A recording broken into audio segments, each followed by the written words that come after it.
Ankafaliana mba hampirarisoa tompoko lasy tompoko vavy no entina anaterana ny arahaba ho antsika rehetra ny tokantrano any izay manjo ny fahita lavitra tonga soa atao anatin'izao fandaharana manokana izao izay anasaina ny filoha tale jeneraly ny vondrona Sodiato Andriamatoa Mamy Ravatomanga. Miaraka amiko eto manantotosan'izao fandaharana izao Abraham Razafy avy ao amin'ny TV+ Madagasikara. Miarabanao Abraham. Miaraba ny naterako tomavo, miaraba ny Gasikara Fenasoa, miaraba ny vahiny ary miaraba antsika indrindra manaraka fandarana amin'izao alina izao. Ihany koa ato amin'ny akaviako ato Gasikara Fenasoa avy ao amin'ny Real TV. Miarabanao Gasikara. Miaraba naty miaraba ny Abraham arabaina manokana. Andriamatoa filoha tale jeneraly ny vondrona Sodiaty. Anisan'ny sokajiko, isan'ny personnalité publique ianao mandeha ihany ny resaka. Ka hoy iaho hoe salama tsara ve ianao tompoko? Mandeha ny resaka momba ny fahasalamanao mba tiako hoeny ny malagasy androany salama tsara ve ny filoha tale jeneraly ny vondrona Sodiaty. Miaraba anareo Hôtel Menada dia miaraba ihany koa ny mpijeritsika manaraka an'izao fandaharana izao. Salama hitanareo zao Andriamatoa Gasikara ary tsy mbola nanana olana ara-pahasalamana mihitsy hatramin'izay ka hatramin'izao. Mankasitraka tompoko. Manamafy ny arahaba ho anao Andriamatoa Mamy Ravatomanga amin'izao ary mankasitraka anao ihany koa nanaiky ny fanasana teny Melada amin'izao fandaharana manokana izao. Iny ary tompoko lasy sy tompoko vavy fieditsika hanomboana ny fandaharana manokana dia horonan-tsary fohy mahakasika indrindra ny vondrona izay tantaniny Andriamatoa Mamy Ravatomanga. Ary ao ary tompoko.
Araky ny horonan-tsary ny Andriamatoa Mamy Ravatomanga mankalaza ny fahatelo amin'ny telopolo taonany ny vondrona izay tantaninao. Inona azo lazaina ny bilan ary inona ny anton'ilay hoe telopolo taona ty aoriana no ankalazaina ny vondrona izay tantaninao? Telo amin'ny telopolo taona tokoa ny vondrona Sodiaty izay noforoniko moa tamin'ny 1990 ary ao amin'ny sehatra maro isan-karazany hitanareo ao anatin'ilay horonan-tsary izay ny hitantsika teo. Betsaka ny zavatra nietrehana sy ny lalovana. Raha repoblika ny tenenina dia repoblika faharoa anisan'ny lalovanay kely dia ny repoblika fahatelo sy ny fahefatra. Izany hoe nisy filoha maromaro vitsivitsy no hitanay amin'ny mampandraranay zany. tsy mora no mitatana mora no manangana orinasa fa tsy mora no mitatana orinasa sy mitazona ny mpiaramiasa tsy zavatra mora zany efo 4000 ny mpiaramiasa atao amin'ny vondrona Sodiaty amin'izao tsika miteny zao ary misy orinasa eo amin'ny 20 mahery eo no atao anatin'ny vondrona zany hoe orinasa ray isaky ny 2 taona zany no naorina ninona fitondrana teo nanomboka tamin'ny 90 hatramin'izao tsika miteny zao dia zay ny défi napetraky ny mpitondra zay mpitatana sy ny mpiaramiasa aminay ary manara loatra koa eto misaotra an'ireo mpiaramiasa satria raha tsisy andrareo tsy tonga amin'izao stade zao ny orinasa zay misy ny tena satria ny tena nanampy be dia be na tamin'ny zavatra sarotra zany indrindrandrindra tamin'ireny satria krizy anaky 2 no lalovanay fa dia mbola eto foana mijoro ny orinasa noho ireo mpiaramiasa ireo indrindraindrindra ny mato PDG ny voalohateny aloha dia miaraba ny orinasa miarabanao ihany koa zay PDG n'izany orinasa zany mahatratra zany an'izany 3 taona izany iverina fa raha olombelona zany dia efa miditra ny tanteraka ao anatin'ny ataontsika hoe fahamatorana meno ny resaka ao dia anisan'ny ambaranao fa mamididina ny 4,000 ny mpiasa raha mamerina ny tsiaro anefa niaraka tamina fandarana farantsika ny aprily voalohan'ny volana aprily 2024 ary ny teny anao tamin'izay fandaharana ny rahantsika faran'izay fa mahatratra 4,000 ny mpiaramiasa aminao zany ao anatin'ity vondrona Sodiaty ity ary ny teny moa ianao tamin'izany fotoana zany fa tanjonao ny ahatratra hatrany amin'ny ray alina nisan'ny mpiasa ao anatin'izay orinasa izay andrimato flotale generaly eritaona sy efabolana aty aorintsika no miresaka io efa tratra ve zay tanjon'izay sa nijanona teo amin'ny 4,000 isika ho an'ny mpiasa ny tombo ve raha ny tombo dia ny tombo firy zany ny mpiaramiasa aminao ao anatin'ity vondrona Sodiaty mba ataoko tsiaritra kely fotsiny ny statistika tena izy dia mihoatra ny 4,000 ny mpiaramiasa amin'ny atao amin'ny Sodiaty zany hoe efa nitombo kely le izy fa raha tsy tonga 5,000 angamba aloha tsy horesahantsika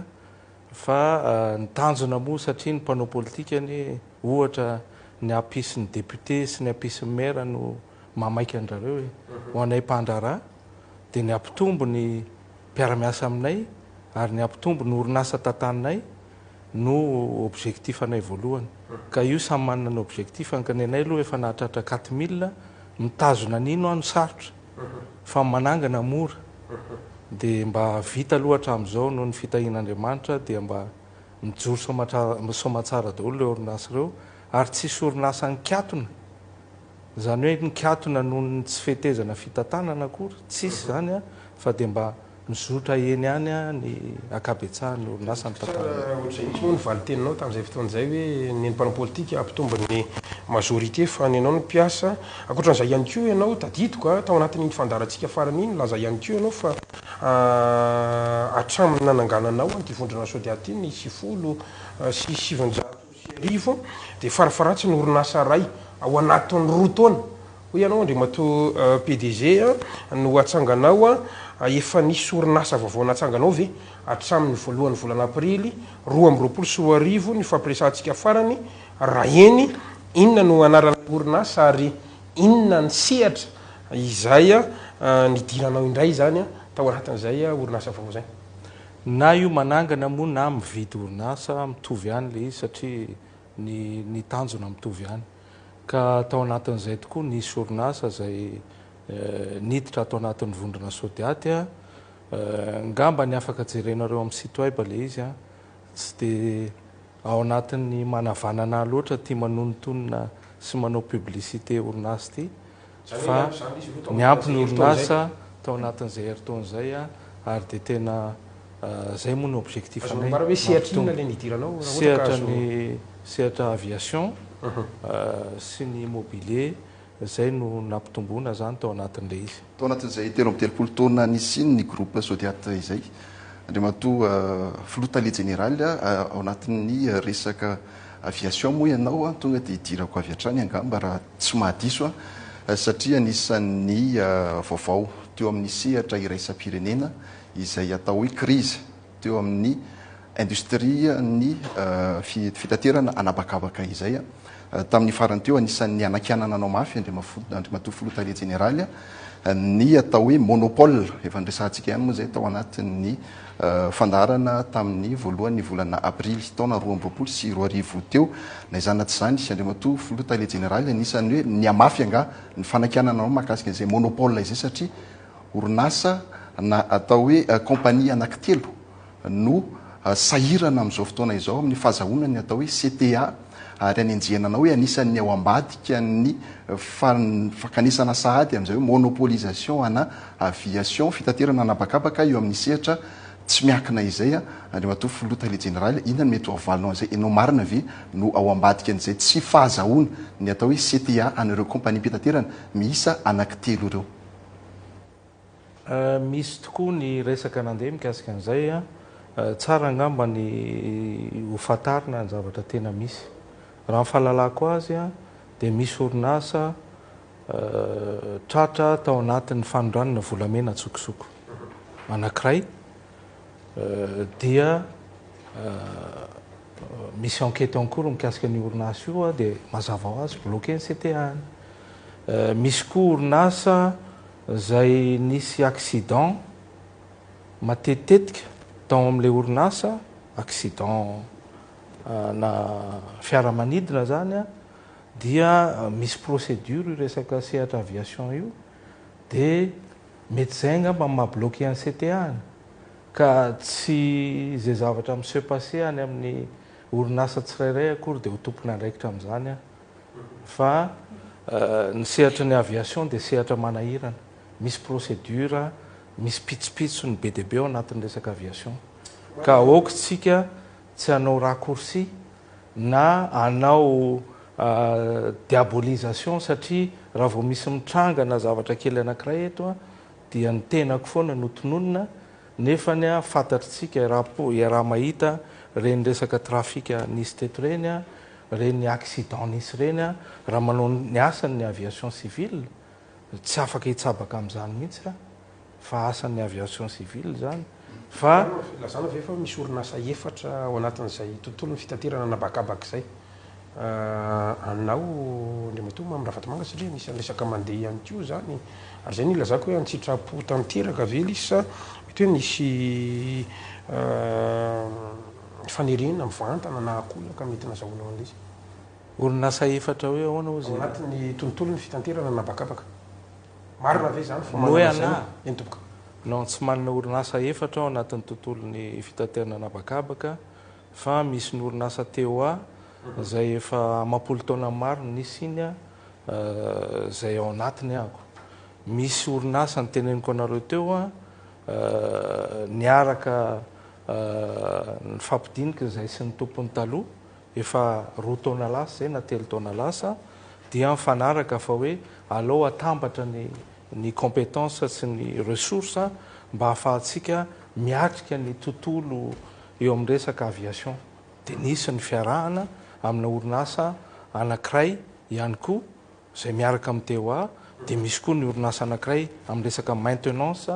amin'ny resaka fiaramanidina zay miaraka ao anatin'izany sehatrany ihany koa amin'izay sehatra izay indrindra mantsy andrimatoa filotalia generaly satria niarahany aina ary niarahana nanaraka ireny vaovao mahakasika ny talia generaly ny ACM teo ireny voaresaka teo ny resaka fanondrana na antsokosoko ny volamena voaresaka teo ihany koa ny resaka ireny atao hoe accident na lozam-pifamoivoizana anabakabaka ireny tao anatina fotoana maro andrimatoa filotalia generaly tsy voatendry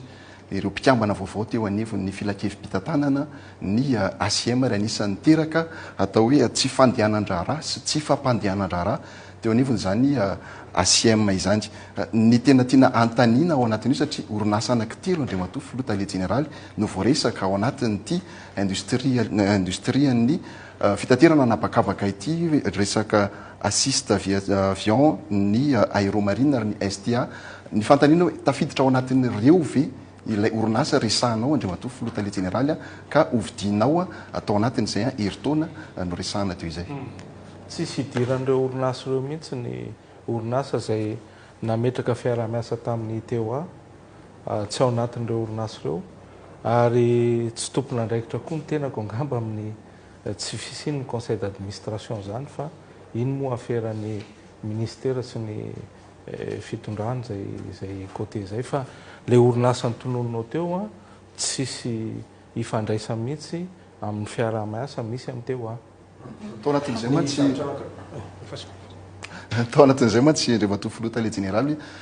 nisy ny atao hoe bras de fer teo amin'ny ministry ny fitaterana teo aloha andriamatoa Roland Ranjatoela anisan'inona tsy nanona anarana mivantana izy fa fantatra ihany tiany hofantarina tao anatin'izay tiany hotenenina tao anatin'izay dia andriamatoa Maminiaina Ravatomanga no anisan'ny tiany nambara tao anatin'izay ary andeha atao hoe raha ny fijery aty ivelany dia tsy namelanao raha tsy miala teo amin'ny toerany ary nakany nikisaka nakany amin'ny asekina tetsy Afrika inona mety hoavalinao zay andriamatoa Filota Général ko amin'ny asekinany amin'ny sehatry ny aviation ihany zany ngy Abraham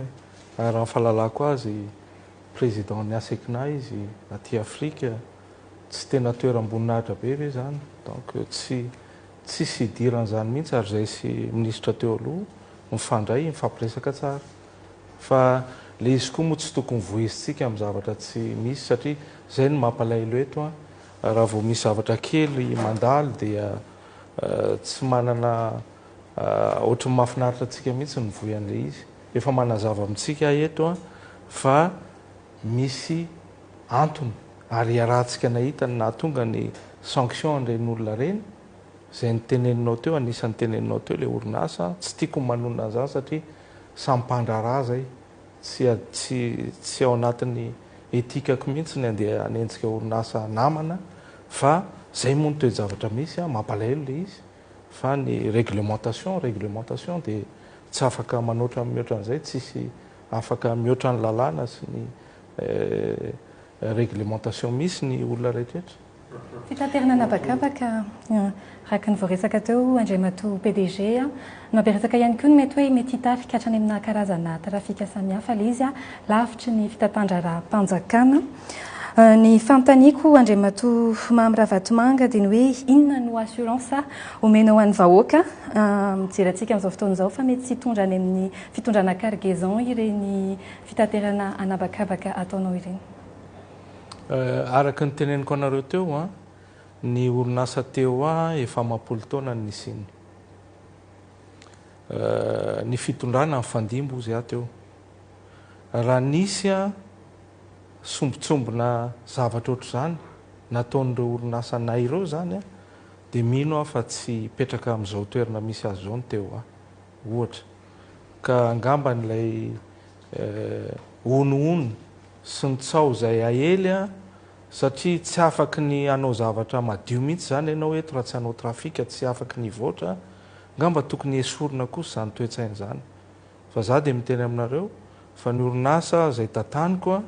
dia afaka jerena afaka contrôlena ohatran'ny orinasa rehetrarehetra manaraka ny fitsipika mife ary eo anie misy audit international le misy audit anie hoe ary eto raha misy sanatria misy an'izany a tsy maintsy misy zavatra mivoaka foana eto ary tsy maintsy hotratra foana ianao ka oka angambany tsy araka ny teniko teo hoe tsy ho diabolisena foana le orinasa zay misy ny tena amina zavatra tsy misy na ho foroporonina hoe tsy ho tonga amin'izao toerana misy azy zao io raha tsy nanao sanatria hoe nanao trafika zay mantsy le mampalaelo ary zay le message tiany olona sasany ampitaina dia valiko mivantana izy hoe telo amby telopolo taona no nanaovako fandrarana raha sanatria nisy an'izany a tsy mbola tafapetraka teto ohatr'izao fa mety tany amin'ny toeran-kafa nisy a Andriamatoa Mamy Ravatomanga miresaka orinasa mantsy izy menadady araroty kely satria maromaro ihany ny adihevitra momba ny orinasanao a raha sitraka ao asesiko kely satria miresaka hoe orinasa tsika anisan'ny tena mpanentsika anao aloha ny solombavam-bahoaka ny Madagasikara no fitao atao masina Roland Ratsiraka fa ny laza izy fa misy an'izao société Bricom zao a dia nahazo ny marché amin'ny resaka scanner rehetra amin'ny port ary nambara mihitsiny fa karazana monopole le izy voatery tsy maintsy nitady an'le noty ary zay no nampiodikodina anaty eo a eto ambany masoko eto ilay noty a noty nivoaka ny 23 janvier 2023 izy tia miresaka zany an'izay amboarany Roland Ratsiraka zay ty antany anao hoe marina ve zany ary manaiky venao fa efa karazana mpimambasady izany hoe mahazo ny marché ny scanner rehetra amin'ny port rehetra eto Madagasikara inona no avalinao amin'izay fitorohana nataony solomamoaka Roland Ratsiraka zay.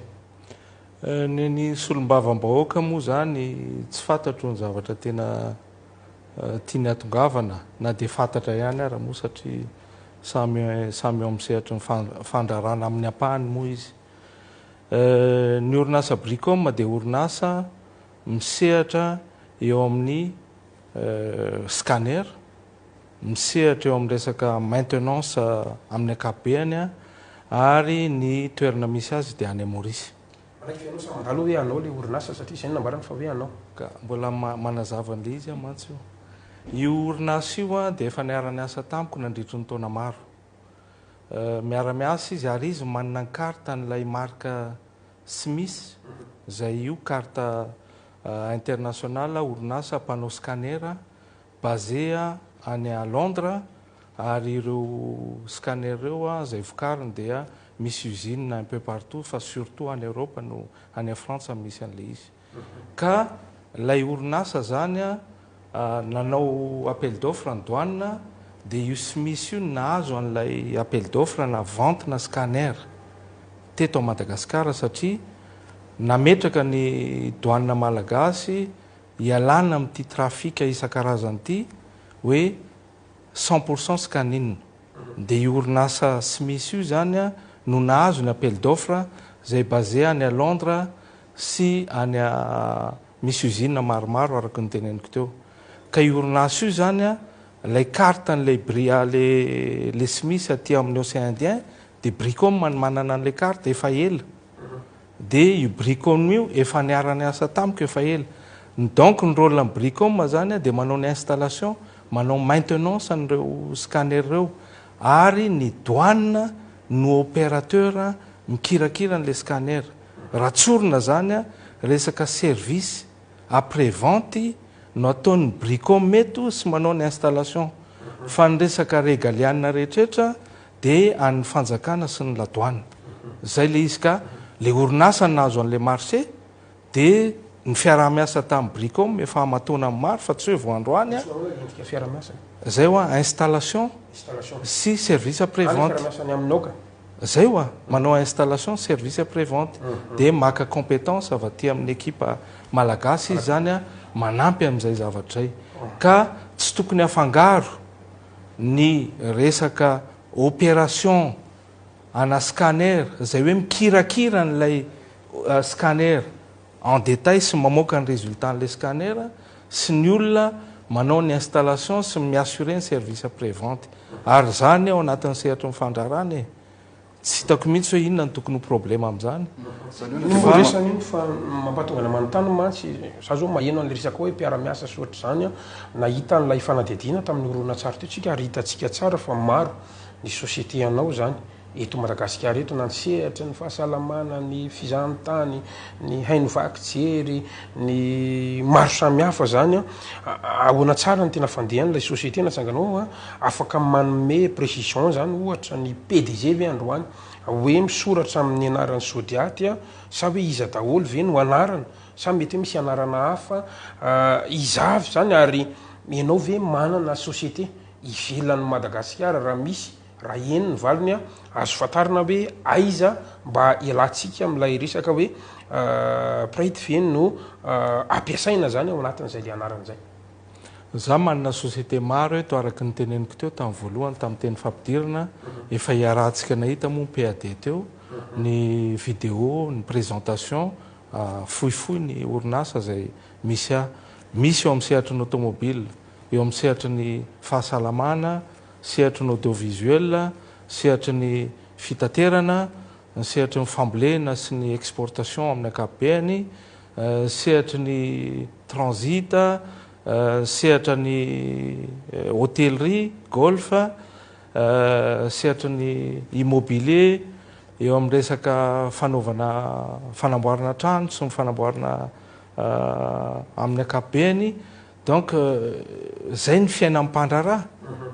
miaina ao anatin'ny fandrarahana ary manangana orinasa zay nenay ny objectif anay aminaran'ny tsy hoe sodiaty ny groupe a fa amin'ny anaran'ny tenako sy ny fianakaviana no anatiny ary tsisy afeniny zany ny afaka jerentsika ao anatin'ny RCS etsy amin'ny tribunaly a dia hita ao daholo hoe iza ny actionnaire ao amin'ny sodiaty iza ny actionnaire ao amin'ny polyclinique ilafy iza ny actionnaire ao amin'ny sodiaty export iza ny actionnaire ao amin'ny golf sy ny sisa sy ny sisa inona ka ny mety fandraisanao amin'ny orinasa incomady satria misy resaka navoakan'ny malagasy monina ny ivelany ihany koa nahitako an'izy io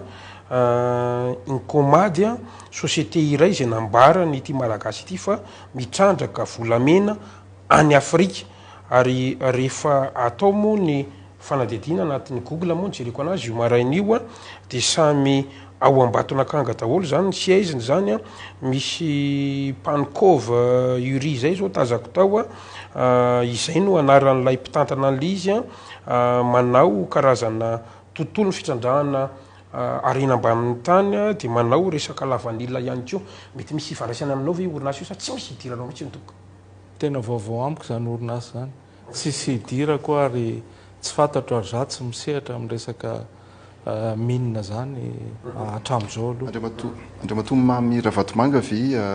manana orinasa akoatra ny eto a Madagasikara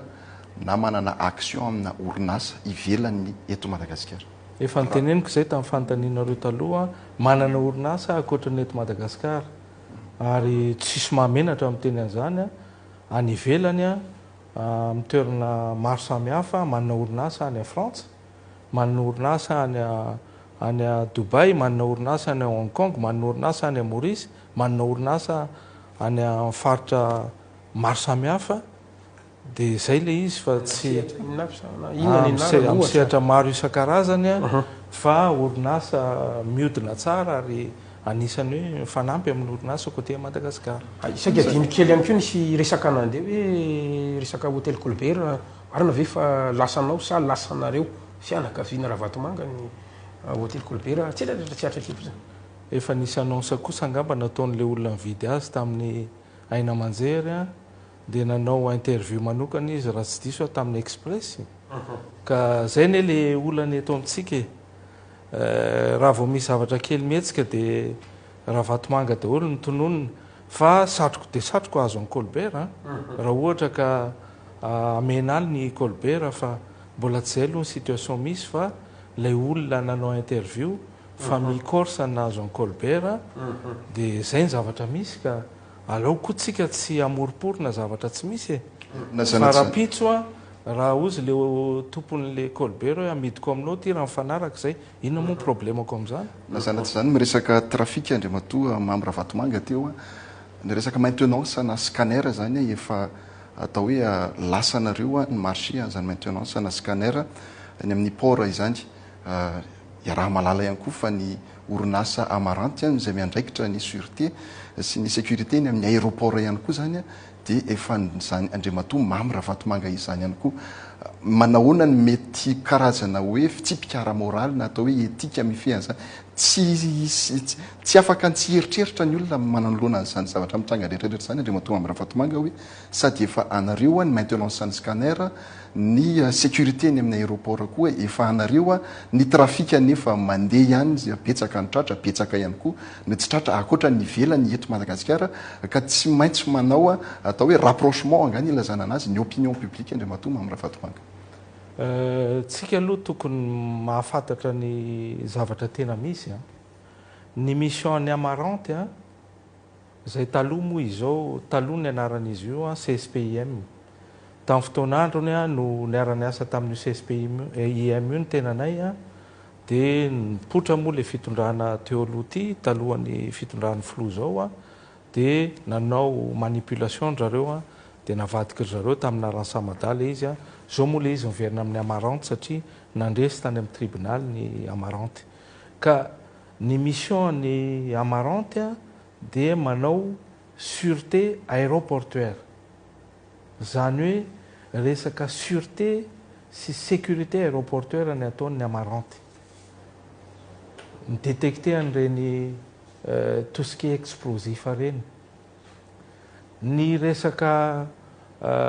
commercial ny resaka économique moa zay ny filaza azy a ohatra ny trafic na volamena ny trafic de drogue ny trafic na vato a tsy ao anatin'ny mission any amaranty zany tsy ao anatin'ny asan'ny amaranty ny asan'ny amaranty a dia ny resaka sûreté irery any sy resaka sécurité fa ny resaka économique a dia any ladoany tsisy idiran'ny amaranty zay angamba ny mila fanazavana aminareo ohatra zany koa ny scanner vao nyteneniko teo ny scanner ny ataon'ilay société Bricom dia manao maintenance fa le olona tany ivelany nahazo an'le marché dia izy miassuré ny maintenance ary tsy manana mihitsy izy a fahefana hiditra na andeha hijery na hikirakira na anana satria misy code ane reny miditra amin'ireny système reny misy code misy traçabilité reny fantatra hoe izy ankitika tato à telle heure à telle date a donc tsy azo atao kilalao io zavatra io fa zavatra saropaty ohatr'izay tsisy hafa ny amin'ny resaka aéroportuaire ny amaranty a dia miassuré ny resaka sûreté raha sanatria ao zany a ka misy arme tafiditra tafavoaka moa zany ny territoire na tafiditra na misy mialatsiny a mety teny hoe misy bombe dia iny dia responsabilité any amaranty raha sanatria ho resaka sûreté sécurité fa ny resaka économique a tsisy idirany amaranty amaranako azy a ny tenako afaka antaninareo ny polisy na ny douane na ny sécurité ray manontolo amin'ny aéroport a rehefa mandeha manao voyage dia savaina ohatran'ny olona rehetrarehetra tsisy tsy mahafantatra an'izany na ny Tamatave na Majunga na Tananarivo na vol intérieur na extérieur za mihitsy tsy manaiky fa savao ohatran'ny olona passager rehetra Quand on est kely andriamatoa am'Ravatomanga resaka hoe trafika sy orinasa samihafa izay a iverenako ihany koa nefa ny resaka fitaterana anabakabaka fatatsika fa ny olona ny fitaterana anabakabaka dia misy fiantraikany amin'ny resaka fizahantany dia ny fanontaniako mahakasika izany hoe manana eritreritra ve ianao sa manana viana amin'ny mety hoe fanatsarana sy fitondrana vahaolana amin'io sehatra io ny sehatra orinasa anabakabaka ne matoa nampitombo an'le ambandain'le orinasa nangalana n'le orinasa anankiray sy ny arahana tamin'le orinasa mpanao maintenance dia misy logika le izy ny tenanay ao anatin'ny sehatra ny fahasalamana hitako sy malheureusement moa zay ny zavatra misy hita ny fisina évacuation sanitaire tous les presque par semaine misy anankiray na roa farafahakeliny ny évacuation sanitaire ary mandalo amin'ny klinika koa ny akabetsahany reny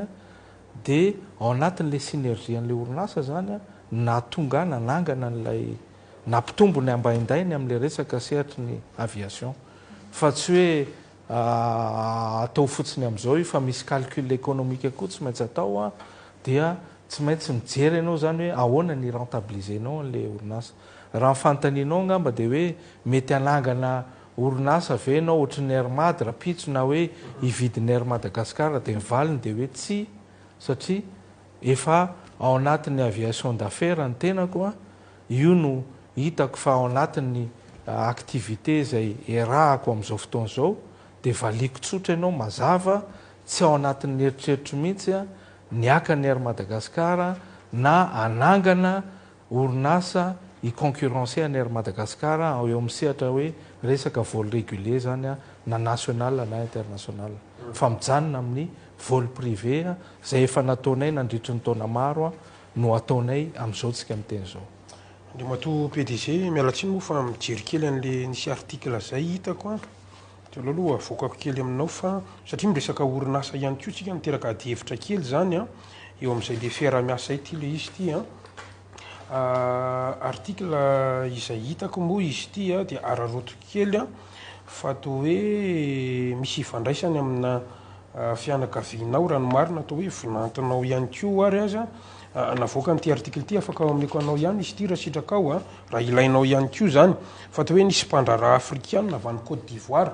tohatra ny banky izy io a ary miara-miasa aminao ankehitriny a ary milaza fa anao investissement zany na fampiasam-bola eto Madagasikara. Ambarany ty artikely ty moa zany fa hoe ianao no nitondra azy a vaovao izay tamina gazety vahiny afrikana moa izy ty raha ny marina de hoe notsipahan'ny gouvernemanta mauriciana izy io raha saika ampiasa vola atany Maurisia ary no laviny gouvernemanta tanteraka satria nambarany ty artikla ity fa tsy mazava ny fomba fiasa ny vola ampiasainy zany société izany araka ny lalàna moa tsy afaka hotonona nkety nariny fa meko anao ihany izy ty fa mino afa fantatrao fa manararoatra ihany hoe zavatra ohatra zany ve de hoentinao eto Madagasikara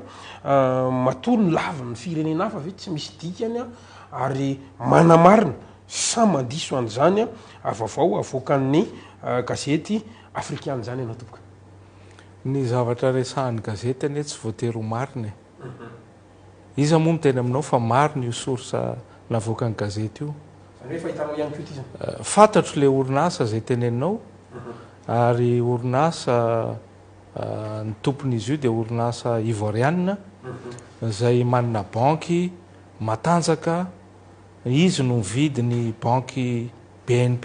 taty Afrika en partie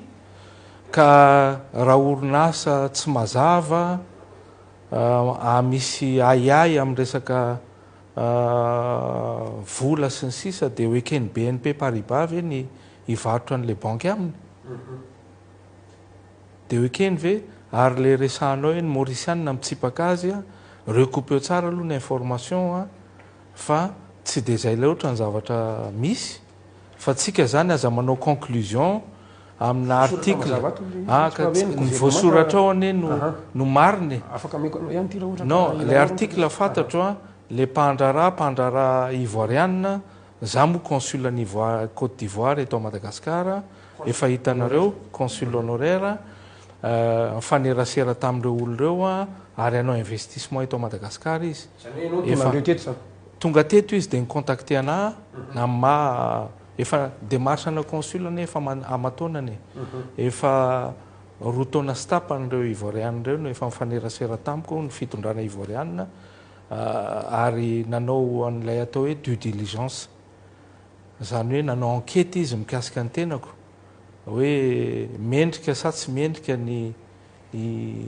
amena an'izany toerana consul zany ny tenanay zany mbola orisantsika ve fahitanao an'le orinasa ve ara-dalàna mazava rariny izy raha mpiasa vola eto amintsika tsy marina ny fandavan'ny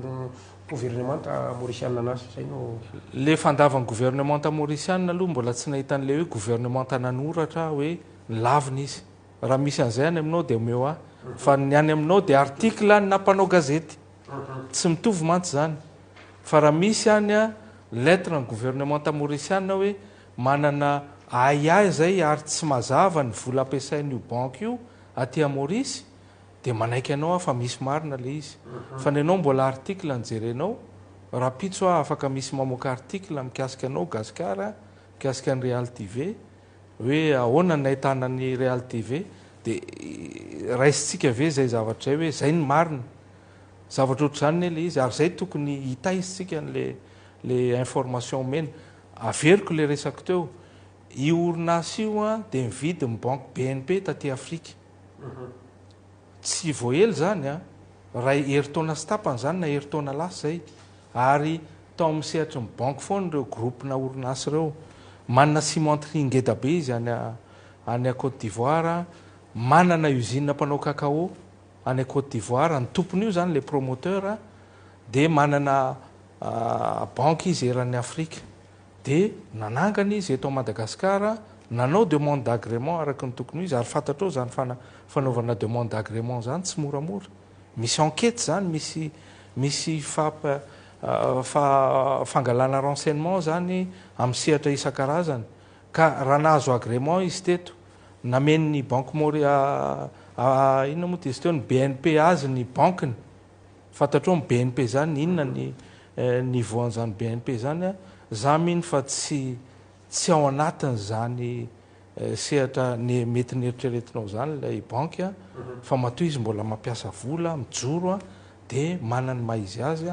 ary manaraka mifenitra eo amin'ny resaka fahandrarana amin'ny banky. Anisan'ny sehatra irosotsika raha sitrakareo ny loahevitra manaraka satria nisan'ny ndasan'ny maro gasikara sy natia ny sehatry ny lavanilina amin'izao fotoana izao andriamatoa mamra vatomanga raha ny zava-misy aloha ny atao hoe anatina contexte tsika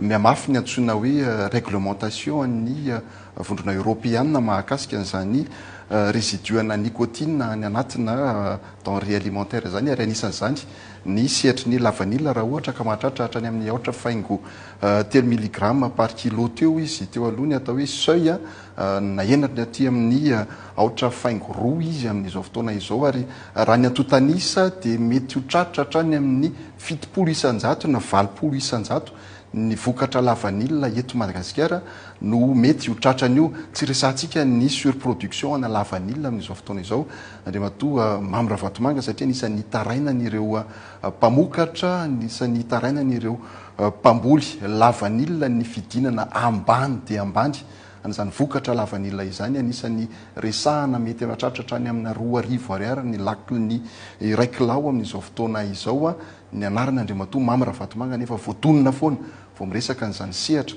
lavanilina izany sika. Zay le mampalahelo satria tononona foana rehefa misy tiana hanonona an'le anarana moa fa dia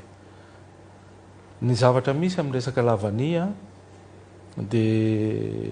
tsara ihany averina amin'le contexte sy ny état des lieux misy tsika.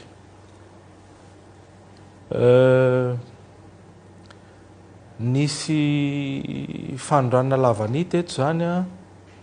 na tonga ny fitondram-panjakana naka fepetra il y a 2 ans ou 3 ans passés nanondrana lavania tsika fa tsy nanao rapatriement de devise raha izay nanondrana lavania tsika fa ny 99% ny orinasa tsy exagéré fa ataoko hoe 90% dia tsy mandoa fisika sady tsy manao rapatriement. Nisy déclaration nataon'ny ministre ny finance mikasika an'izany hoe misy 4 milliards ny vola tsy tafiditra eto Madagasikara.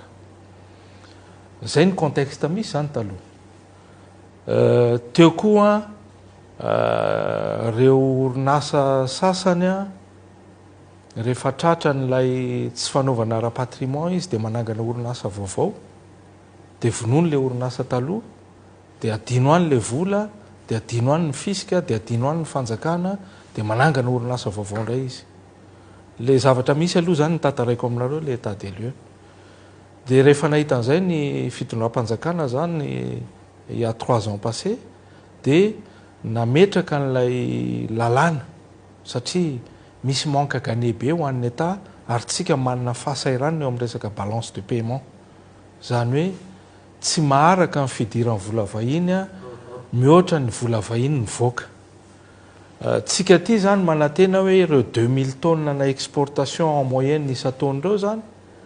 dia hoe tafiditra eto lay $500 na $600 tamin'ny fotoanandro zay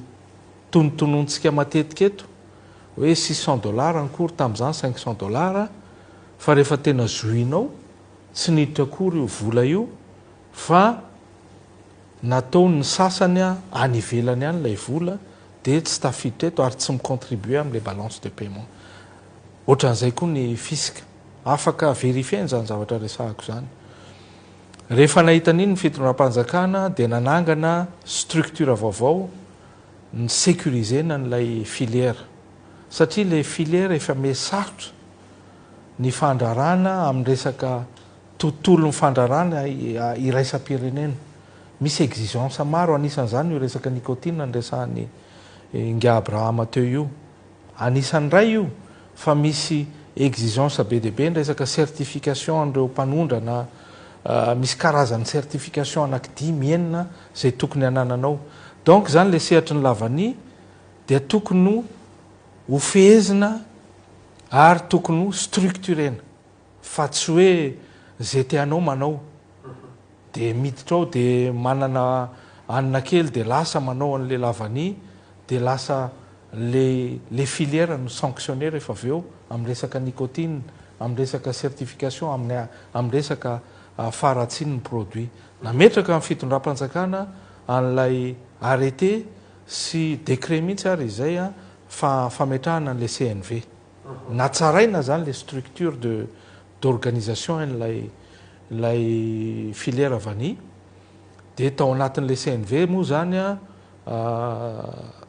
gestion paritaire no solotenao, fanjakana anankidimy état anankidimy. Tsy tadidiko moa nombre fa zany hoe 50-50 moa zany ny ilazana azy, fanjakana représenté à 50%, ny secteur privé représenté à 50%. Rehefa napetraka iny dia nametraka niara-nanapaka ny tao amin'ny secteur nisy ny fidinina ifotony napetraka hoe andao ara zao nitondratsika an'ity satria raha ohatra tsy sécuriseny reo mpamboly reo, tsy mahazo ny vola tokony ho azon'ireo mpamboly reo de ho sahirantsika amin'ity secteur vanity. Tsy amboly vanitsony ny olona, tsy ho afaka ho taterahana na io problème na nicotine io, na io problème na certification io satria mifandray be io resaka certification io amin'ireo mpamboly reo. De napetraka ny fitondram-panjakana le izy de napetraka hatraminy hoe tarifa minimum 75 000 ariary ny kiloany verte, de napetraka koa moa le hoe $250 ny prix à l'export mba ahafahan'ny chaîne de valeur rehetrarehetra zany mahazo zay tokony ho anjarany ao anatin'ilay fandrarana lavany. Nataontsika zany nataon'ny fitondram-panjakana zany za moa ao anatin'ny CNV misolo tena ny exportateur hatram'izao, ao anatin'ny CNV hatram'izao misolo tena ny exportateur, misy namana mpandraraha vitsivitsy ao anatin'ny CNV, fa ny zavatra tapahana eo amin'ny CNV de hoentina ao an'assemblée générale foana au niveau ana groupement zay misy anay, ary tenerana amin'ireo solotena manapaka amin'izay tokony hitondrana le filière. Nalefa zany iny rahantsika mahita moa zany nandeha izy nandritry ny 2 taona, 3 taona, de nisy an'ilay fidiran'ny mpanao politique, zay moa ny ilazako azy, aloha lazaina ny zavatra misy. Nisy ny manipulation politique zay nataon'ny mpanao politique sasany nidina ny teny hoe libéraliser ny vanille. Alao aza asina zany prix plancher zany, aza asina zany $250 zany. De zay io iainantsika izao. Zay ny iainantsika izao dia ny filoham-pirenena moa nidina tany atoerana. Nantany ny hevitr'ireo olon'ireo inona ny tianareo atao amin'ity lavany ity. De zay ny tenin'ny be sy ny maro tany, zany nanatrika an'izany tany de nieritreritra ny olona satria le olona ne voafitaka, tena marina voafitaka ny olona ao anatin'le izy satria ao anatina libéralisation sauvage ohatr'izao tsy ahafahanao hiatrika mihitsy ny problème na nicotine io, tsy ahafahanao hiatrika mihitsy an'io resaka certification io, fa io certification io mila organisation be io ary mila discipline io, tsy vitavita amin'izao io. Ka tsika moa zao miara mahita io tao anatin'ny 3 volana zay na 4 bolana no naka fanapaha-kevitra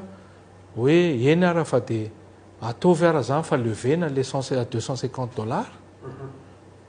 Fa ny fitondrana aloha tsy ny teny hoe esory ihany ny 75 000 ariary, fa navelany amin'izao le izy de io izy hoe raha tsika mahita io fa 2 000 ariary ne zao ny kilo en verte raha izy vidy. Ka tokony angambany mbola misy 500 ariary any. Ka enao moa anisan'ny nanao interview an'olona ne tamin'izany ary enao mihitsy ny anisan'ny teny Andriamatogasikara hoe inona moa tsy analalahan'ny fitondrana ny t-shirt ity fa ajanony any zany monopole zany. Tsisy monopole ne tamin'izany nisy olona 7 mahery nahazo agrément ary mpividy vanille teto Madagasikara malalaka, fa napetraka fotsiny fetra hoe tokony $250 ny vidiny tsy ahafaty antoka mba ahafahana miassurer an'le vidiny 75 000 ariary any amin'ny tatsaha. karazana aveo saika ihany andriamatoa Mamravatomanга raha ohatra ka mihemotra amin'izay fepetra noraisina izay a ianareo teo anivo ny CNV satria na tiana na tsy tiana ary raha malala ihany koa tsy niandry izay leviana le libéralisation ana secteur izay any voanidina ambany dia ambany ny vidin'izany lavanila izany a fa nampetraka teo ary iny hoe prix minimum na 75 000 ray efa nilatsaka dia milatsaka ny vidin'izany lavanila zany andriamatoa na prix à l'export ary napetraka hoe 250 fantatra ihany fa misy mivarotra latsaka zany teto a Madagasikara andriamatoa Mamravatomanga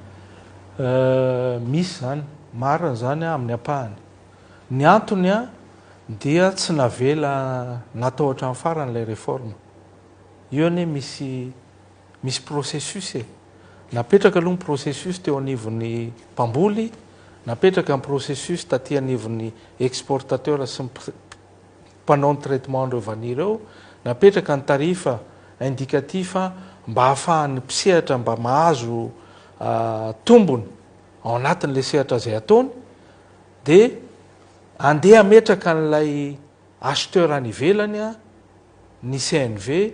no tonga lay fangatahana sy ny pression andreo mpanao politika isan-karazany hoe sokafo io zay ny zavatra nisy a ary anontany io le mpanao politika reny nitabataba tany hoe zay miassure fa miakatra ny vidin'io vani io afaka vokanareo ny bande sy ny firy ny mpanao politika tonga tany ary zay mampalelo am'le izy a ny sehatra anankiray raha voidirina mpanao politika satria le mpanao politika ane tsy mametraka vola hoe au contraire ny volan'ilay mpandraraha amin'ny lavanila raha ny tangosany a anaovany lobina ary misy koa moa mpandraraha sasany a zatra n'le mahazo an'le tsy manao déclaration araky ny tokony ho izy tsy te handoa fisika tsy te hanao rapatriement dia zany rehetrehtra zany no diovinao anatin'le sehatra ny zavatra misy matsy ny mpanao politika ihany fa raha ohatra ka miverina matsy ao anatin'le izy andriamatoa Mamravatomanga ny filoham-pirenena ihany koa nisan'ny nampananteny averiko aminao fa nisy ny fidinana tany Asambava izay notanterahany filoham-pirenena Andry Rajoelina ny 13 aprily 2024 lasa teo a ny resahany mivantana mihitsy tamin'ireo mpandraraha amin'ny sehatra ny lavanilina eo tamin'io fotoan'io a no nampanantenain'ny filohan'ny repoblika ny analalana an'izay vidin'ny lavanilina efa nangatany ny mpisehatra izay a ary tsy voa izao fa hatramin'izay ny mpisehatra ihany koa nge anisan'ny nangataka an'io hoe meko daty ianao ny 5 mai 2023 lasa teo a no nivoaka ny arrêté interministériel izay manajanona tsy haiko moa manajanona ve sa manafoana samihafa ny asan'izay matsy a amin'ny famerenana ny lavanilina ambany indrindra zany amin'n'ity a $250 ho an'ny tao-panodranana 2024 sy 2024 ity raha tsy ivina zany a dia tena hoe nampimenimenina ny mpandraraha amin'ny sehatra lavanilina atram'izay ho a ny famerana ny vidiny lavanilina aondrana ambany indrindra ho amin'izay a $250 zay a ary 75 000 ariary kosa ny lavanilina maintso a ka izay le famerenam-bidy ny lavanilina ireo ataontsika hoe antony fienany ny fanondranana eto Madagasikara idirako avy eo ny tany fanondranana fa raha no orona tsary tany Atsambava dia hita ary ianao teo moa nanamafy tsara mihitsy hoe nanatrika an'izany a fiaonana mahakasika ny lavanilina ataon'ny filoham-pirenena zany a tadidiko fa teny amin'ny podium mihitsiny andriamatoa Mamravatomanga atao anatin'io ny fanontaniako zany dia hoe manao ahoana ny fifandraisanao a amin'io fanapahan-kevitra ny fanalalana ny vidin'ny lavanilina ambany indrindra io satria dia mbola isan'ny voatonona foana ao a ho isan'ny tao ambadiky ny atao hoe fanapahan-kevitra ny fitondram-panjakana mametraka n'ilay ataontsika hoe prix plancher manomboka tamin'ny taona 2024 io a ianao andriamatoa Mamravatomanga ka efa nazavaiko anao ne le izy andriamatoa Gasikara teo hoe nametraka ho an'ny CNV nanao an'lay restructuration nametraka an'ilay décret ary tapaka tao fa hoe mba hahafahana misécuriser an'reto mpamboly reto satria ny anay ny sosianay voalohany de hoe raha ireo mpamboly reo no manana fahasairanana de ho simba tanteraka le filière. Zay nametsaky hoe manao ny fivaraisanao amin'io le fanapakevitra io zany ka nraisinay le CNV rehefa niona de nanapaka avy eo ka ndraso toizako le izy a nraisinay ny fanapakevitra nametraka nio 75 000 ary io fanapakevitra nraisana fa tsy hoe mamyravatomanga rery ny eo anatin'ny CNV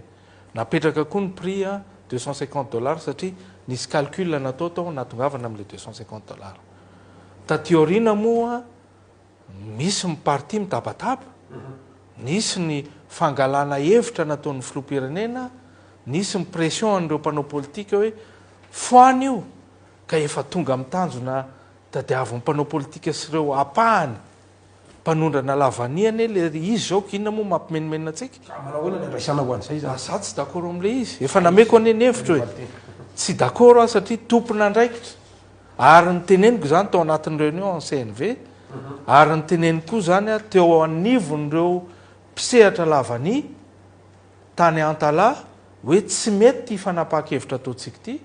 fa rehefa zay ny lany be sy maro de samy miassume ny responsabilité any tsirairay zay ny teneniko tany ka ny amy mampalahelo a de zao zavatra misy zao de efa zavatra prévisible ka tsy ho apetraka kosa aloha aty amin'ny CNV sy aty amin'ny mamyravatomanga sy aty amin'ny fitondram-panjakana kosa ny hoe échec tsy aty amin'ny CNV ny échec a fa fanapakevitra nalaina noho ny pression zay nataony mpanao politika ho averiko ihany sy ny pression an'ireo olombitsy olona amin'ny apahany mety voafitaka ihany koa ao koa ny olona zatra n'lay passe droit zay on va dire entre guillemets entre parenthèses zatra n'le passe droit zatra n'le tsy manao rapatriement zatra n'le tsy mandoa fisika de reny eny manana trésorerie be ifinancena olona samy hafa e anakrotana an'le filière zay ne le zavatra misy raha tsorona ndresaka ka izy io iaraha mahita za mbola tsy afaka miteny betsaka fa ny zavatra hitako aloha raha zao zavatra mipetraka zao de ho faty io filière io ho faty io ary tompona andraikitra ho tsarainy tantara reo mpanao politika zay nanao tournée tany miteny ary enregistré daholo ny feon'ren'olo reny a nanapotika n'ity filière ty resaka mpanao politika ianao za moa ampidiriko foana ho any fitondram-panjakana ao anatin'la izy CNV ary mahafinaritra mamyravatomanga androany de manaiky miassume mihitsy izahay tao amin'ny CNV fa raha tsaronao tsara tsy CNV tsongy andresaka androany fa efa misy ihany koa ny ataontsika hoe CVM andrimato PDG ary io moa zany resany hoe fanarenana ny ty sehatra ny ravanily ity a de isan'ny fanapakevitra zay nraisy ny fitondram-panjakana ankehitriny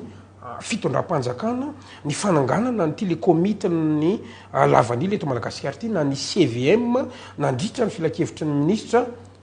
3 mai 2023 lasa teo ny CVM moa dia eo ambaniny ataontsika hoe fitariana ve sa eo amban'ny fiahiny ny fiadidinan'ny repoblika amin'ny vatana satria tazana fa atao nytaliany kabinetra ny fiadidinan'ny repoblika Ramatoa Romy Andrianarso no voateny zany no filohan'izay CVM izay raha ny voafaritry ny didim-pitondrana zany zay nivoaka ny oviny ny 23 mai 2023 lasa teo zany hoe 20 andro taty aorina zany voalaza nefa fa hoe anisan'ny tena mpifanandrana mivantana aminao hony io Ramatoa Romy Andrianarso io tao anatin'ny rara Apollo 25 ny antony itenenako an'izany tao naheno an'le oronina peomiparitaka tao hoe mifampiresaka tamin'ny Paul Rafanoarana izy ary nanonona tsy ny anaranao hoe mamyravatomanga moa fa ny teny izy hoe BP asa Pierre Bleu ve sa inona tsy haiko nafantatrao moa fa izany no surnom apetraka ny olona aminao ao anatin'le izy ary tao anatin'ny rara Apollo 21 iny satria efa tsy misy tsony zany ny ataontsika hoe mahafantatra ny atao hoe fisin'ny fanapakevitra zany nraisin'ny fanjakana tao anatin'le CNV ary isan'ny voatonona tao anatin'izay ny anaranao tsy hoe mamyravatomanga ka nambarako teo zany fa le hoe BP ny fantaniko zany de tsotra raha nyresaka mandeha sy ny famakafakana zay noentiny consultante eo anivo ny Real TV Madagasikara no engako zany de mampiseho lany ny tsy fitovizan-kevitra eo aminao sy ny filohan'ny Repoblika ny fametrahana an'io CVM io satria efa misy ny CNV zay nisy anao araka ny nambaranao teo na ny komite nasionaly ny lavanila izay efa eo ambany ny fitantanany ministry ny varotra izay voalaza moa fa ao anatin'ny fifehezanao na eo ihany koa ny ministra teo aloha Lantsoa Kotomalala ny ministra amin'izao fotoana Andriamatoa Edgar Zafindrava tsy fifanarahana izay efa andeha ataontsika hoe nanomboka taoarinany na ny endrena ny Ramatoa Romy Andrianarso talian kabinetra ny Repoblika ny voalohan'ny volana Maritra 2024 lasa teo ary vo eo amin'ny ataontsika hoe mbola napetraka ny filoandray hopitarika an'izany CVM zany ahoana ny andraisanao an'izany inona ny namalinao an'izany le izy moa accentuenao be le fametrahana le zavatra fa logika ny décision président république tamin'izy nanao tournée tany Asambava niarak'izay nanao tournée tany dia nangataka ny olona hoe sokafo ny agrément président sokafo ny agrément fa zay te hanondrana lavany fa tsy manana agrément fantatrareo moa président fa izy tena mijery an'ireny olona mpamboly sy exportateur reny collecteur reny dia nieritreritra izy na eno an'le feon'olona izy nieritreritra fa tokony hosokafana ny agrément na de efa misy 20 ara ny olona efa nameny CNV agrément 20 teo sa 20 izay nefa nameny CNV agrément dia misy an'izay fangatahan'ny olona zay zany tam'ilay fampiresahana mivantana fangatahana tao de hoe sokafo ny agrément foaniny $250 zay zany ny fangatahan'ny olona amin'ny ankapobeny dia nikeny président ary ny teny izy hoe hosokafako izy ny agrément ary za mihitsy no anaraka any fanomezana ny agrément any olona zay tokony homena agrément dia nataon'le izy normal izy raha manao an'izay satria zay ny promesse napetrany tamin'ny fangatahan'ny olona tsy afaka nanao an'izay promesse ny président zay fa tsy maintsy nanangalana ny CVM ka inona moa maharatsy an'izany inona maharatsy an'izany navita mission zay zany ny CNV navita mission ny CNV ary ny CNV ne mbola ao anatin'ny mpanome agrément ny CNV ne ny manome agrément ny filoam-pirenena na anangana comité zay misy solotenanay CNV ao anatin'le comité de ny teny izy hoe alao ty comité ty ny andinika an'ilay fanomezana agrément satria be deabe ny feo eniko aty amiko amin'ny resaka maro isan-karazany fa alao tena hodiniany ty comité ty ilay fanomezana agrément tsy manana olana am'izany atsika ny ao anatina transparence tsy manana olana am'izany ary nyfampiresahana niaraka tamin'ny filoam-pirenena zany hoe anangana an'io ary nidirika aby ny filoam-pirenena resahanao teo miresaka matetika amiko mikasika ny sehatra lavany resaka Apollo 21 moa tsy dirako fa ny filoam-pirenena matoa nametraka azy ho directeur de cabinet misy antony ary zany angambany anazy manokana ny mahita na tafiditra izy na tsy tafiditra fa matoa izy no tendreny ho directeur de cabinet dia mino fa tsy ao anatiny zany resaka Apollo 21 zany izy directement iverenako le resaka CVM teo nananganana an'io dia anao sélection nireo olona namena agrément le mitaraina zany nisy agrément vitsivitsy namena efa namena mamoaka ny CVM de mandefa any amin'ny ministère satria ny olona mpamome agrément ny ministre rery any na CNV any tsy manome agrément ministre ihany no mpanome ny agrément zany hoe ny CNV manolotra ny CVM manolotra de ministre no manome ny agrément en farany nisy fanomezana agrément tao amapolo ny roapolo mahery sotran'izany de nirarina hoe mba tena hanondra nyreny olo reny ary natao araky ny fenitra le fanomezana agrément tsisy maharatsy an'izany mihitsy am'izay miara-mahitany ny sehatra rehetrehtra ny nainy président sosiany a dia hoe ahoana no ampandehanana nyity filière ity misavorivory be ny sainy satria misy hevitra maro samihafa ao anatin'la filière misy miteny hoe mila manome agrément misy miteny hoe aza atao be loatra ny agrément raha mpandraraha professionnel zao la efa tena mpandraraha historique zany hoe raha historique tiako resahana amin'izany a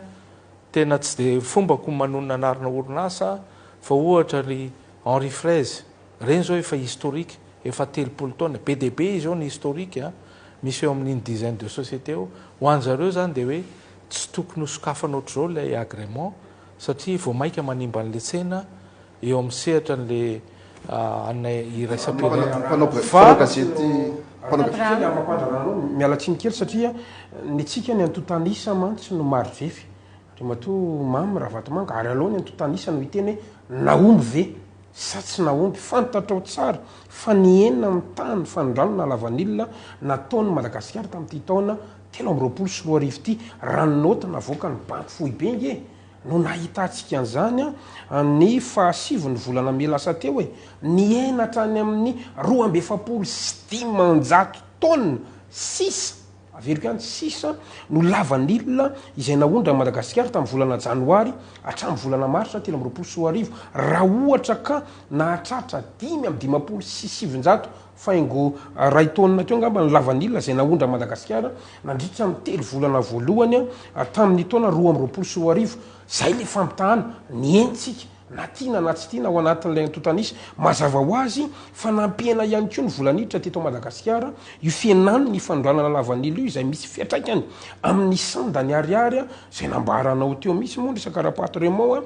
izay misy fiatraikany ho an'ny firenena malagasy ny vola ariary malagasy ary mitohy tena mitohy dia misy ny fiatraikany amin'ny fiakaran'ny vidinetany eto Madagasikara satria mbola afarana avokoa moa zany ny akamaroan'ny entana andavanandro sy ny filana andavanandro izay ampiasain'ny Madagasikara tena mampandrarahanao mihitsy le mamy raha vatomanga mpandraraha zany ny antaniko androany hoe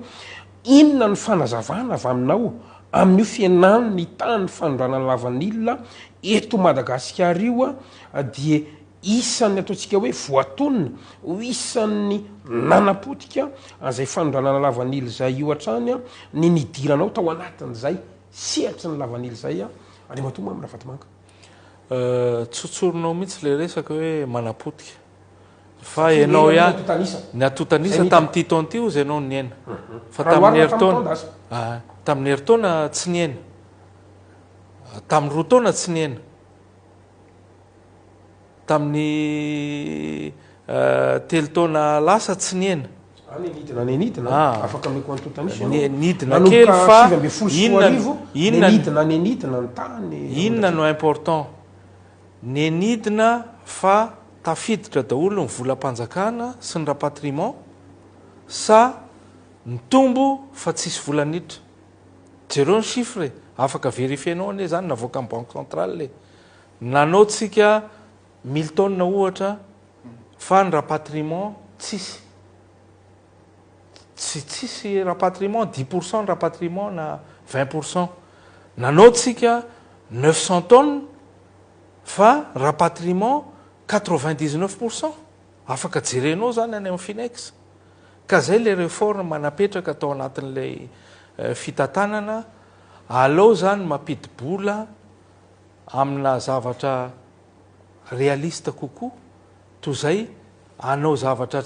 anina nefany izy fiatraikany tahiry potika voilà izy fiatraikany ao anatin'ny antony na tonga ny fidinana io tamin'ity taona ity dia noho ny campagne zay nataony mpanao politika tamin'ity taona ity ane vao nisy ny fidinan'ny mpanao politika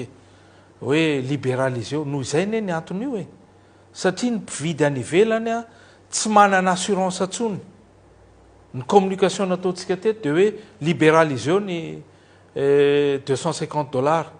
iza ny vidy amin'ny $250 raha ohatra ianao manao campagne hoe libéraliseo io tsisy vidy tsony ny olona fa raha ohatra tsika parti malagasy ao anatin'ny filera mametraka hoe tsy mihetsika tsika ary tokony io foana ny lalana alehatra amin'ny farany tsy mihaino zany io hoe tsy malahelo mahita mpandraranamanao dongizina ho atrano fotsiny lavanila dorana fotsiny lasa misy stock eto tsy hita hoe avy ny saison manaraka dia hotratrany saison manaraka ny tahiry misy zay le tena olana teny any gasikara hoe efa nyteny a teo masony mpandrarasy reo collecteur hoe tsy hito resaka resanareo eto ny lalany ka rehefa zay ny hitandrareo fa mety pression natao amin'ny filoam-pirenena pression tany atoerana dia aleo aloha andramana le izy dia raha mahita tsika ane zao vao manomboka ny campagne vao nanomboka tamin'ny vao ia quelques jours ane ny campagne dia aleo aloha iarahana mahita le izy ka rehefa sanatria tsy mety a dia manitsy indray satria tsy afaka mievalue zany ianao a raha tsy mahita aloha anisan'ny nambarany mpanao gazety vahiny na dia tsy de tianao loatra ary zay lahatsoratra ny gazety zay Andriamatoa Mamira Vatomanga ny hoe show politique savamment orchestré zay no niqualifiendry zareo an'izay fidinana ifotony nataony Flora Djuel tany amin'ny faritra Savahiny nafahany nametraka an'izay libéralisation ny sehatry ny lavanila izay Andriamatoa Mamira Vatomanga ny fanontaniana hoe raha ohatra ka tsy nanaiky an'izay fepetra napetraky ny filoham-pirenena amin'izay natsona mety ho atsoina hoe populisme ve zany ny atsona anazy Andriamatoa Mamira Vatomanga ny fanontaniana hoe mipetraka au point de discorde teo aminao sy Andriamatoa filoham-pirenena Andry Rajoelina ve ity sehatry ny lavanila ity non tsisy an'izany mihitsy satria zay ne niaraka ho tany Sambavy ary fanakalo hevitra foana atao anatin'le izy tsisy olana mihitsy ny fifandraisana sy ny filoha amin'ny resaka vania za mino fa tsy resaka show politique fiainam-pirenena tsy azo anaovana show politique ohatr' zany nisy fahagalana ny hevitra ireo mpisehatra atao anatin'ny lavaniana ataony ka raha izay ny show politique dia fiheveratsika azy dia zay zany ny show politique fa naka ny hevitra ireo mpisehatra ny lavania izy ny haino izy naka fotoana izy ny haino an'ireo oloreo ny haino ny mpandraraha lavania dia apartiran'iny izy naka niny fanapahakevitra ny raisana fa tsy izy naka fanapahakevitra fa noho ny proposition ireo mpampisehatra ka alao aloha alefa le izy fa za ny hevitro manokana nanontanianareo gasikara teo dia efa mitena hoe tsy dia mety amiko loatra io satria fanalalahana gabraraka ny fahitako an'le izy satria hiverina ny amin'ny resaka anarchia hiverina ny amin'ny tsy fanaovana rapatriement hidéclaré amin'izay tiany ho déclarena ny olona ho exploité nyreo mpividy lavania any ivelany ny vaniatsika dia tsisy valeur atsony le vania rehefa avy eo zay zany ny zavatra aiko ho lalana andehanan'ity filery ity fa dia ho hitatsika eo moa ny tantara no hitsara fa efa niteny ny zavatra tokony ho teneniko atao anatin'ny sehatra CNV dia ngamba ny efa ampy kosa zay Andriamatoa filoha général ny vondrona Sodiata na tiatsika nefa na sy tiatsika dia amin'izao fotoan'izao tsy faly ireo producteur ireo mpamokatra sy ireo collecteur amin'izay fitotonganana io sehatry ny lavanila izay izay tonga hatrany amin'ny famarotana ny vania maitso moa araka ny tenentsika teo hoe hatrany amin'ny 3 misy ara moa 900 ny teneny gasikara teo satria moa zany le prix plancher izay napetraka dia hoe lasa mametra ny vente raha tokony hoe nampamaritoerana ilay sehatra ka noho izany ve ho anao dia tokony hoe ho averina ve le fifandraisana amin'ireo mpisehatra rehetra mba merenana indray ny asin'io sehatra io tsy fifandraisana tsara sy mirindra main dans la main ve sa manao hoana mety hoe ahafahana indray mamerina an'izay asin'izay zay fantatsika moa araka ny tenenao teo hoe mety ho simba mihitsy io lavania io ho anao izy ao anatin'ny membre ny CNV ve dia iraviravin-tanina ve ianareo zany hijery fotsiny an'le sehatra sa manao ahoana zay tsy raviravitanina fa efa anisa manome ny hevitra membre ny CNV androany za mahita fa ho sarotra ny réussite amin'io fepetra izay niraisina teo io ampatsorana ny tenenina zany an'ireo mpisehatra ao anatin'ny vania mahita hoe mety mahita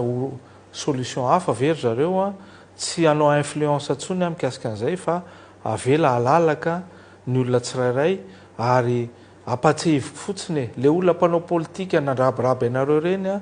ametrao fanontaniana zao asevitonga any atoerana zao nyteny hoe sokafy io lafinay vanianay rehefa misokatra io sy ny sisa apatsehivo an'ireny olo reny zavatra misy amin'izao fotoana zao satria mba tokony zay kosany le fenitra tokony apetraka fa tsy ianao zay mametraka foana no enjehany hoe potehany rakoto na potehany rabe le filera fa nefa ren'olo reny ny teny sy nametraka ary nanao ina moa izy teo défi mihitsy hoe raha misokatra io omena ny agrément dia ho hitanareo ny fiakaran'io vidin'io lavan'io sy ny famarotana an'io dia io ho hitantsika eo le izy hitantsika eo ny volana septembre ho avy zao ny 4 ny volana septembre iverenako kely resaka réglementation ny vondrona européenne satria anisan'ny loza manantanina zany sehatra ny lavanila zany andremato mamy ravatomanga inona ny mba andraikitra mety raisinao na mety torohevitra hoentinao satria ao arinan'izay ray volana izay nambarako teo fatrany amin'ny 7 isanjato 20 isanjato ny vokatra lavanila malagasy izay tsara indrindra maneran-tany no voakasika ity tsy afaka manondrana makany amin'ny vondrona européenne ity na dia atao aza hoe ny zareo amerikana ny tena mpandray na ny hoe client ny lavanila malagasy tsy maintsy mandalo amindry zareo européenne avokoa nefa 20 isanjato zany sisy hatramin'izao efa mividiny efa ambany dia ambany mbola tsy afaka ny anondrana zay 20 isanjato ny vokatra lavanila zay sika andrimato mamy ravatomanga tena fivoriana ataon'ny CNV matetika io resaka olana amin'ny resaka nikotine io ary misy efa sehatra sy ny commission manokana mihitsy natsanga ny ministeran'ny agriculture sy ny ministeran'ny commerce manao lobbyna sy naka cabinet mihitsy miady amin'ny ialana amin'io problème ny nikotine io fa io koa ny misy efa ataon'ny ministera zany fa io misy ty sehatra fandrarany teny misy zavatra mifampiankina be deabe io resaka nikotine io mbola misy étude tsy maintsy atao hoe inona moa zany nahatonga le nikotine ao anatin'ny lavany ka raha tsy structuré lay sehatra tsy voasakana mihitsy zany resaka nikotine zany mbola verina ihany am'le discipline sy le structure le structure napetraky ny CNV misy cahier de charge ao anatiny ao misy mifanomezana agrément ny fomba fanaovana an'ireny floraison reny vanille reny tsy tokony fokasigary ianao tsy tokony zany ne misy zavatra be deabe fitezana atao anatin'ny vanille na ny rano ampiasaina ao anatin'le izy zany zany mila apetraka daholo ao anatin'le io ane tsy tongatonga fotsiny am'izao hoe tsy tongatonga fotsiny am'izao ary zay ny mahatonga anay ao amin'ny sehatry ny ledsi depuis 2011 no tsy manana olana na ray raha am'izao tsika amin'ny teny zao nandalo an'izany zay tamin'ny fotoan'andro nandalo amin'ny resaka problèmena LMR zay tamin'ny fotoan'androny zany hoe lay sofra tafiditra ao anatin'lay poulpe an'le ledsi zany hoe tafahoatra dia efa saika sanctionné ny Union européenne efa a 10 ans passé zany problème zany dia nisy ny firaisakina nisy ny fampijerena dia lever les sanctions ary io sehatra lavan'io tsy vitavita anaovana anina sauvage ohatr'izao libéralisation sauvage dia hoe andeha ho azy ohatr'izao io tsy mino an'izany mila structure io ary mila fampifehezana io ary zany nikotine zany tsy tongatonga am'izao ary zany nikotine zany tsy ho afaka zany tsy voasorokitsika zany raha tsisy discipline raha tsisy fampihezana raha tsisy organisation mipetraka mato mamy raha vatomanga efa miresaka letsi any ianao satria samy volo fanondrana izy na ny lavanila na ny letsi raha rotikely ihany satria isan'ny tena ataontsika hoe raraha tena mitana ny sain'ny mpanarabavao ihany koa ary andeha ataoko hoe navoatonina ny anaranao avy aty ambadika ihany koa zany ny raraha letsi zay fitoriana roa sosina napetraky ny Transparency International ny 10 ny volana novembre tamin'io taona 2024 lasa teo io ary raha tsy ivina dia tena fitoriana ray napetraka izy ireo zany teo anivon'ny PAC ary ny iray napetraka teny anivon'ny parquet national financiaire na ny PNF ao a France izay fitoriana moa iarahany Transparency International Madagascar sy ny Transparency International iraisam-pirenena voakasika amin'ny tiraraha ty avokoa moa tsy Madagasikara ihany fa na ny Nosy Maurice to tazako tao na i la France ka antony zany nametrahana n'io fitoriana io ary raha ny fanazavana zay nentin'ny transparency international tamin'izany andrimato mamra vatomanga dia tena hoe lava be tsy iverenantsika eto ngama tena hoe raha hofitinina fotsiny ngama mety voto antony a tamin'ny fitoriana nataona ho an'izay laity a dia hoe nilaza ny tatitra ny transparency international fa nanomboka tamin'ny taona 2012 hatramin'ny taona 2020 izay nanomeza ny fanjakana faefana fenony Israel amin'ny fanondranana Letsi dia fandikan-dalàna isan-karazany no hita tamin'izay fanondranana Letsi teto Madagasikara zay toy ny kolikoly sy famotsim-bola izay moa no anambaran'izy ireo. Inona ny fanontaniako? Tadidiko tsara tamin'ny fandarana zay nirahantsika farany tamin'ny voalohan'ny volana aprily 2020 dia nanambara ianao fa ny fivoriam-bean'Israel na ny AG-an'ny Israel no nanome fahefananao zany anao sy ny fahazahoan-dalana manondrana Letsi ho an'eto Madagasikara zany sy no izay iarahanao moa amin'ny filoha Israel ozy ianao tamin'ny fanazavana tao anatin'ny fandarantsika farany hatramin'ny taona 2020 izany hoe mety ho voasoarindrotra ao anatin'ity resaka kolikoly na famotsim-bola hita nataon'ny Israel nanomboka tamin'ny 2020 ity ve ny anaranao ve ianao andrimatoa mamra vatomanga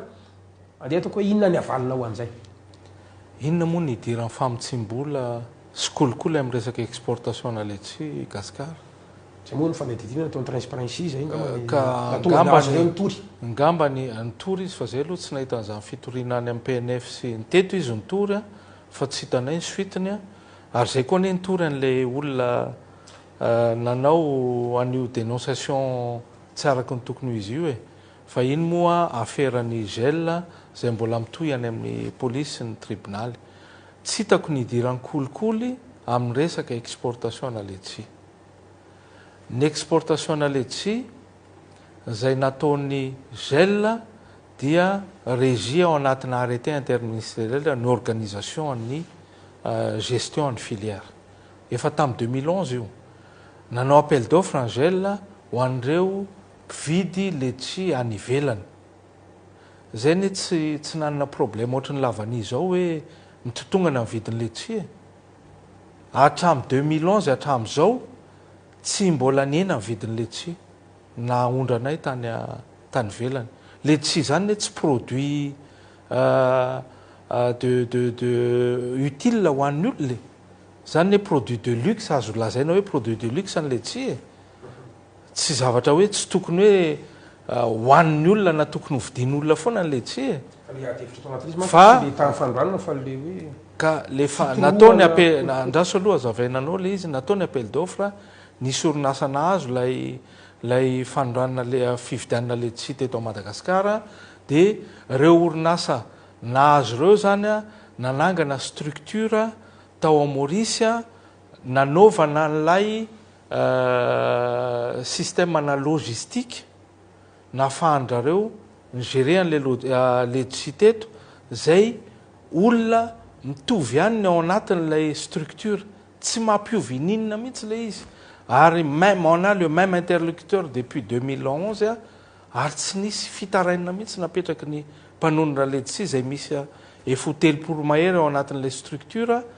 3 mahery zay manondrana Letsi hatramin'izay ka hatramin'izao tsisy nanalana tsisy nanampiana satria lay marché koa moa misy limitiny fa tsy azo ivalaparana ary le olona ao anatin'le filière dia nanao investissement amina milliard mihitsy satria misy an'le norme tsy maintsy respectena dia tsy maintsy mba jerena koa ny amortissement nireny mpandraraha zay ao anatin'ny Letsi. Tsisy olona ny mitabataba ao amin'ny fandroana Letsi afa-tsy olona anankiray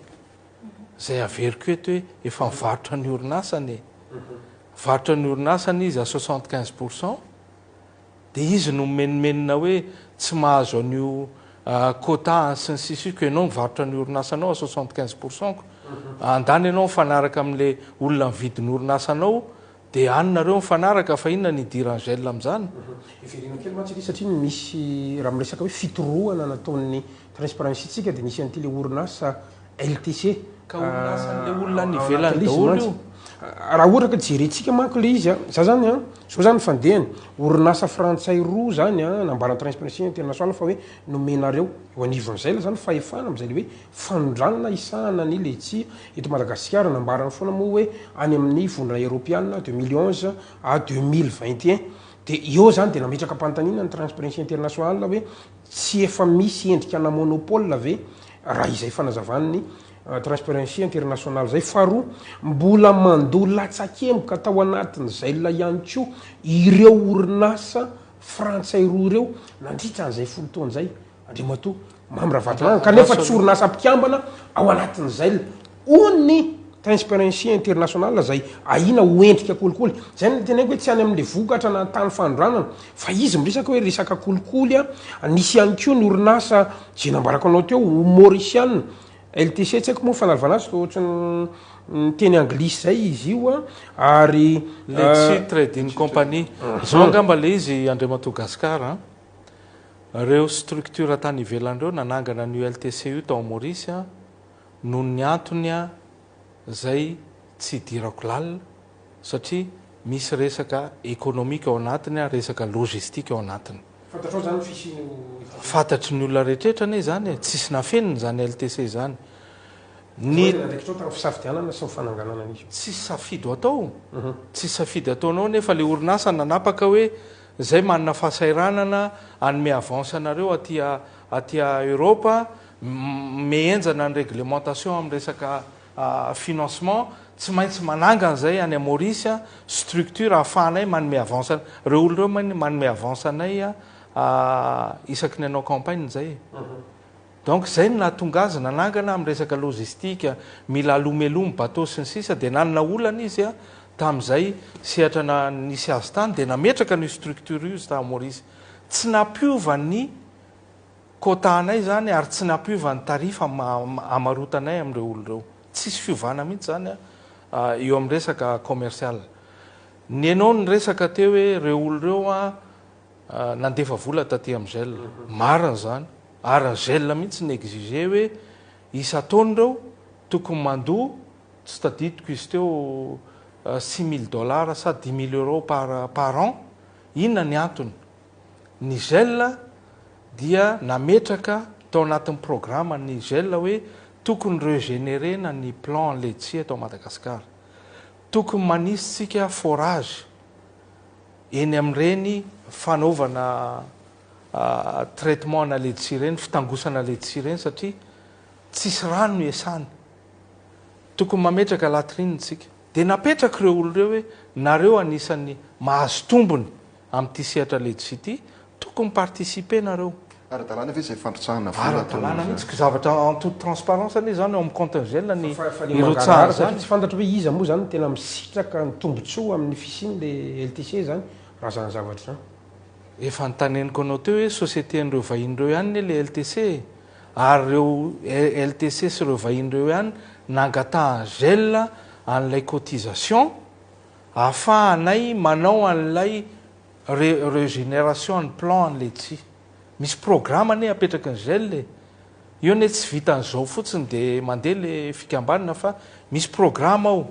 misy fanaovana afisy ao rehefa tonga ny campagne afisy manazava amin'ireny mpanao collecteur reny collecteur reny anaovana afisy vola daholo zany alefa any ambanivohitra any hoe tandremo rehefa avy ny orona tsy azonareo tangosana ny laitier rehefa mitango laitier nareo de tsy azo tapahana ato fa ohatr'izao de tsy maintsy ao anatina garaba maina asiana ravina akondro maina sy ny sisy zavatra be deaibe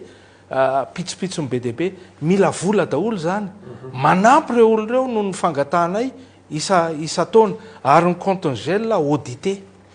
manana commissaire au compte gel zany no misitraka sa le gel no misitraka iza le misitraka gel no misitraka an'le vola no migérer an'le vola ary orinasa 30 membre ny gel daholo ary audité ny compte gel ao anatiny vola ampiasaina amin'ny vola io zany fanaovana régénération na plan na laitier fametrahana an'ireny sensibilisation reny fametrahana latrine eraky ny ambany vohatra any fanaovana rano fisotro mba hahafahan'le olona misehatra amin'ny laitier manasa tanana midiosy ny sisa zavatra oatra zany ny ataonao amin'izay fa tsisy hoe alaina le vola dia anaovana corruption 10 000 € ve dia anaovana corruption aman'olona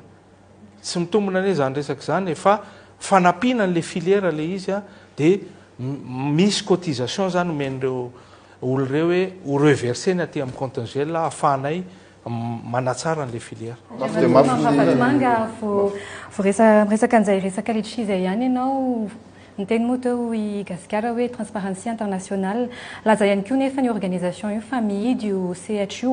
ho an'ny tombotsoan'olombitsy misy égalité de chance aveny amin'ny CH ny fanondranana amin'ny vokatra lavany io ny mpandrara tsotra iray ve dia miantoka manomboka azafady ny CH litchi mialatsiny miantoka ny fiotazana hatrany amin'ny fanondranana zany hoe ny mpandrara iray afaka miantoka an'izay ve raha tsy hoe eo akaiky ny fitondrana izy. Depuis 2011 ane le sehatra nefa nisy efa fitondrana firy mifandimby teo ngamba tsisy idiran'ny fitondrana mihitsy lay izy fa fa 2011 nisy ny sehatra dia efa nisy tetezamita teo dia efa nisy fitondrana fanesesy maro tao fa le sehatra teo foana ary mampiasa olona manaly ny letchi misy collecteur ao misy mpamboly producteur ao misy olona miasa ty amin'ny usine ao misy transporteur ao amin'izany sehatra zany samy manana ny tandrify azy ary misokatra entreprise 3 ane le izy fa tsy azo atao koa le araky ny teneniko hoe le libéralisation sauvage fa io raha sokafana ho an'ity olona rehetrarehetra ty dia hitotongana indray mividin'le letchi dia tsy hanaraka ny fenitra indray le produit aondrana dia ny Madagasikara ihany ny victime. Ny pression tao anatin'izay fitoriana mirindra tsara le pression internationale tao amin'le fitoriana nataonareo tamin'ny hoe dénonciation calomnieuse tamin'ny transparency internationale initiative Madagascar izay Rimatoa Mamra Vatomanga nanahoana ny fifandraisana tamin'izay communauté internationale satria nisan'ny niteraka tole teo anivo ny fianakaviam-be raisam-pirenena namoahana communiqué namaso ivova iny maromaro mihitsy amin'izay fikitikitiana ny ONG internationale izay. Ny gel nanapa-kevitra hoe itoro ny gel satria misy zavatra matsiaro ny gel fa misy tsirariny fanala-barakana tao dia nataony fitoriana ka ngamo rehefa hoe transparency dia miteny marina foana ary manana ny renseignement marina tsika koa ne tokony manana fahasahinana ao anatin'le izy fa zay ny zavatra misy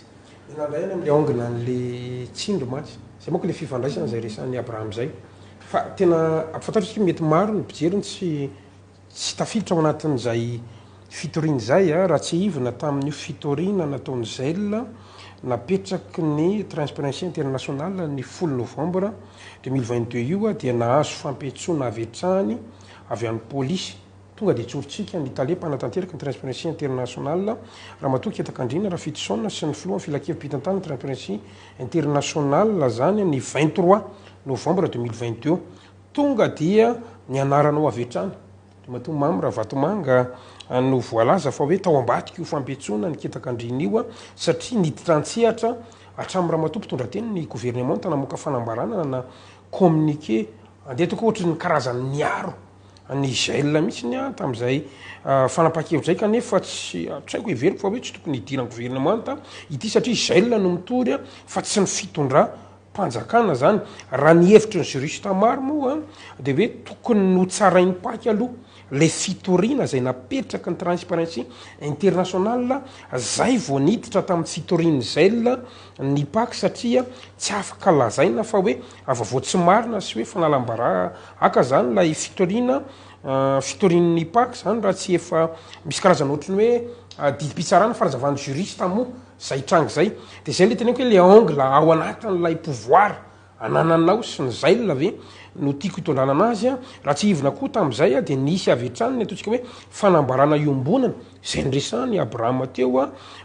maso ivoenina teto Madagasikara firy ny daty 24 novembre 2022 ho fanohanana ny Ramatoa ketakandrina raha fitosona sy ny Andrimatoa Dominique Rakotomalala maso ivo américaine européenne britannique Allemagne Norvège ary maso ivo frantsay ny embotra ve zany ny fitsarana ka tsy raikitra lay fampiakarana fampanoavana anreto le mpitantana ny transparency international reto tamin'io no le fanambarana ve voalaza tamin'izany mantsy fa hoe raha tsy nisy an'ireo tsindry nataony maso ivo avy any ivelan'ireo dia tena azony heverina fa niakatra fitsarana fampanoavana ary mety niditra miponja mihitsy zany reto tompona raikitra ny transparency international reto ny fantaniko dia hoe inona no avalinao an'izay ataontsika hoe fanenjehana anao zay indray amina resaka tsingy amina tontolo ny fitsarana to transparency ane tsy nanenjika hoe nisy resaka tsindry tao hoe fa nareo no manao an'izay synthèse zay hoe ny tenako no nanao tsindry fanapaha-kevitry ny gel no nitory ny avocat gel no nitory ny transparency satria misy tsirariny tao filière ny resahana ka sary-piaro amin'izany ny gel olona amanarivo no misehatra amin'io resaka letchio dia hopitehanao zany ary le izy raha tadidiko tsara alohan'ny campagne mihitsy alohan'ny début na campagne nakorotana le filière fa hoe raha tsy nisy ve reo fanambarany antaso aloha ka tsy avelanao anazavany gasikara fa tapahanao dia veratale ka za tsy maintsy manazava an'ilay circonstance hoe naninona no natao talohan'ny campagne le resaka nataon'ny transparency naninona tsy mivitana campagne dia afaka mitory izy afaka manao zay tiana atao izy fa naninona natao nalohan'ny campagne donc ny objectif aminay zany misy objectif hafa anibana n'ilay filière dia nitory ny gel rehefa nitory ny gel dia ay mahalala mikropaka ihany lay transparency zay manamarina maninona ny antso masovora ohatra manamarina io ane fitoriana ohatra ny fitoriana rehetra raha manamarina ianao dia transparency international ve zany niantso ny maso ivosy normal zany tsy maintsy izy nitaraina tany amin'ny masovo hoe misy fitoriana zay matahotra zay dia zay ny zavatra misy normal zany izy tsisy masovo andeha ho azy amin'izao anao fanambarana raha tsisy fitarainana tany fa raha manamarina ianao raha tena mitombona ny zavatra iacuzenao en gel maninona ianao no misalovana ny asa amin'ny fitsarana ny masovo manao pression masovoane zany manao pression tombona koa ny fahamarinany gel maninona ny tsonto le raha-pitsarana ary fa izy moa ny tena anao io nijanona le raharaha tsy mbola nijanona ane ny raharaha fetanao fa mbola mitoy ary ny raharaha androantsika io ka meprofo koa hoe nijanona le raharaha tsy nisy toy tsy niakatra fa misy toyin'io rehefa tonga amin'ny fotoana tokony hanohizana azy fa gel mbola tsy nanao désistement de plainte sianareo ve zany le fanambarany ny masivova iny gel mbola tsy nanao désistement de plainte raha manana fahamarinana ny transparency amin'ny dénonciation zay nataony dia tokony mandeha izy miseho ary masaha mijoratra amin'ny farany ary ny fitoriana nataony tany amin'ny Bianco na pak zay nilazainareo hoentiny afaka hoentiny eo amin'ny polisy iny dia jonctionnena le dossier dia alefa le dossier zany dia 8 eo zay mariny zany hoe randrolosika ny Andriamatoma fa le izy zany aminay amitehana n'le filière alohan'ny campagne no anaovana n'le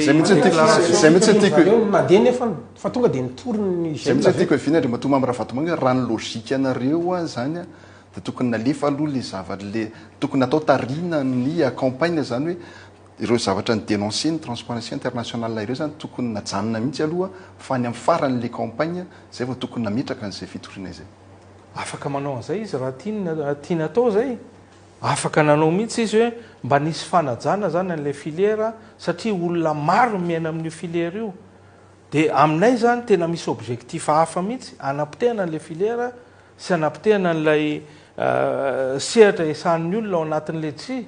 azo ekena kosa zany hopitehanao ny fitediavam-bolan'olona amin'ny dénonciation ataonao dia hikorotana lay filière dia ho sahirana le filière rehefa avy eo ary le mpividy any ivelany tsy hanome vola avance tsy hanofa amin'ny bateau dia ahoana ny efa rahantsika eto ka zay le teneko hoe raha nanana fahamarinana ihany ko nareo gel maninona ny tsy niandry any favitany lay fitoriana nataon'izy ireo afaka miaro tena ngenareo amin'iviny fitsarana raha ohatra ka nandeha nytoy hatramy farany izy mbola tsy vita hatramy farany efa tonga de mitory koa nareo e tsisy fitsarana ny antso angela mihitsy mialatsiny aminao fa tsisy fitsarana ny antso angela ny gel no nitory a no ny dénonciation zay nataondrareo fa zay mbola tsy voantso mihitsy a raha nyfahalalako azy tany amin'ny fitsarana zany zany hoe rahatombona zany raha nitombona amin'ny fitoriana nataony transparency international dia tokony mbola tany amin'ny farany campagne zany napetraka izay fitoriana izay afaka toizany foana na androany ary fa tsy korotanina kosa ny campagne ao anatina campagne fiainan'olona maro miaina amin'io letsi io fa le izy aminay dia misy manipulation hafahafa tsy tongatonga amin'izao fotsiny fa maninona ny filiera letsi no ataonao fa firy ny filiera zay mandeha ao anatina filiera anankiray anisan'ny mandeha ary nahazo ny félicitation ny union européenne à plusieurs fois io filiera letsi io dia maninona ny akorotanao le filiera misy tatotra ny transparency international taditokoa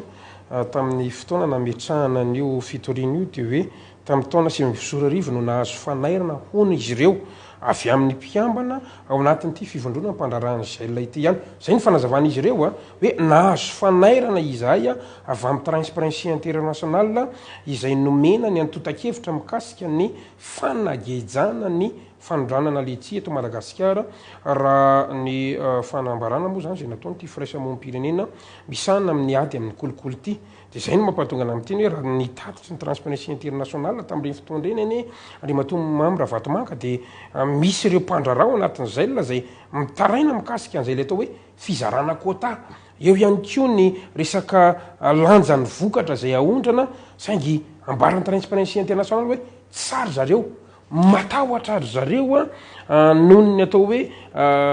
mety ho fanenjehana raha-pitsarana sy maro samihafa zay nambarany transparency international ianao anefa miteny moa tadito foana moa tamin'ny fandarantsika farany hoe tsy manana olana mihitsy nreto mpandraraha ao anatin'izay reto vo eo ihany koa mbola namafisina hoe tsy mbola misy olana ohatran'io ihany koa nenay aty amin'ny letsia raha nyresaka ny lavanilona zany tsika nyfantaniko zany dia hoe ahoana moa zany ianareo no isy olana raha toka matahotra hiakatra fitsarana araka nitatitra ny transparency international reo mpandraraha ao anatin'izay zay andriamato mamy raha vatomany matahotra hiakatra fitsarana eo gasikara fa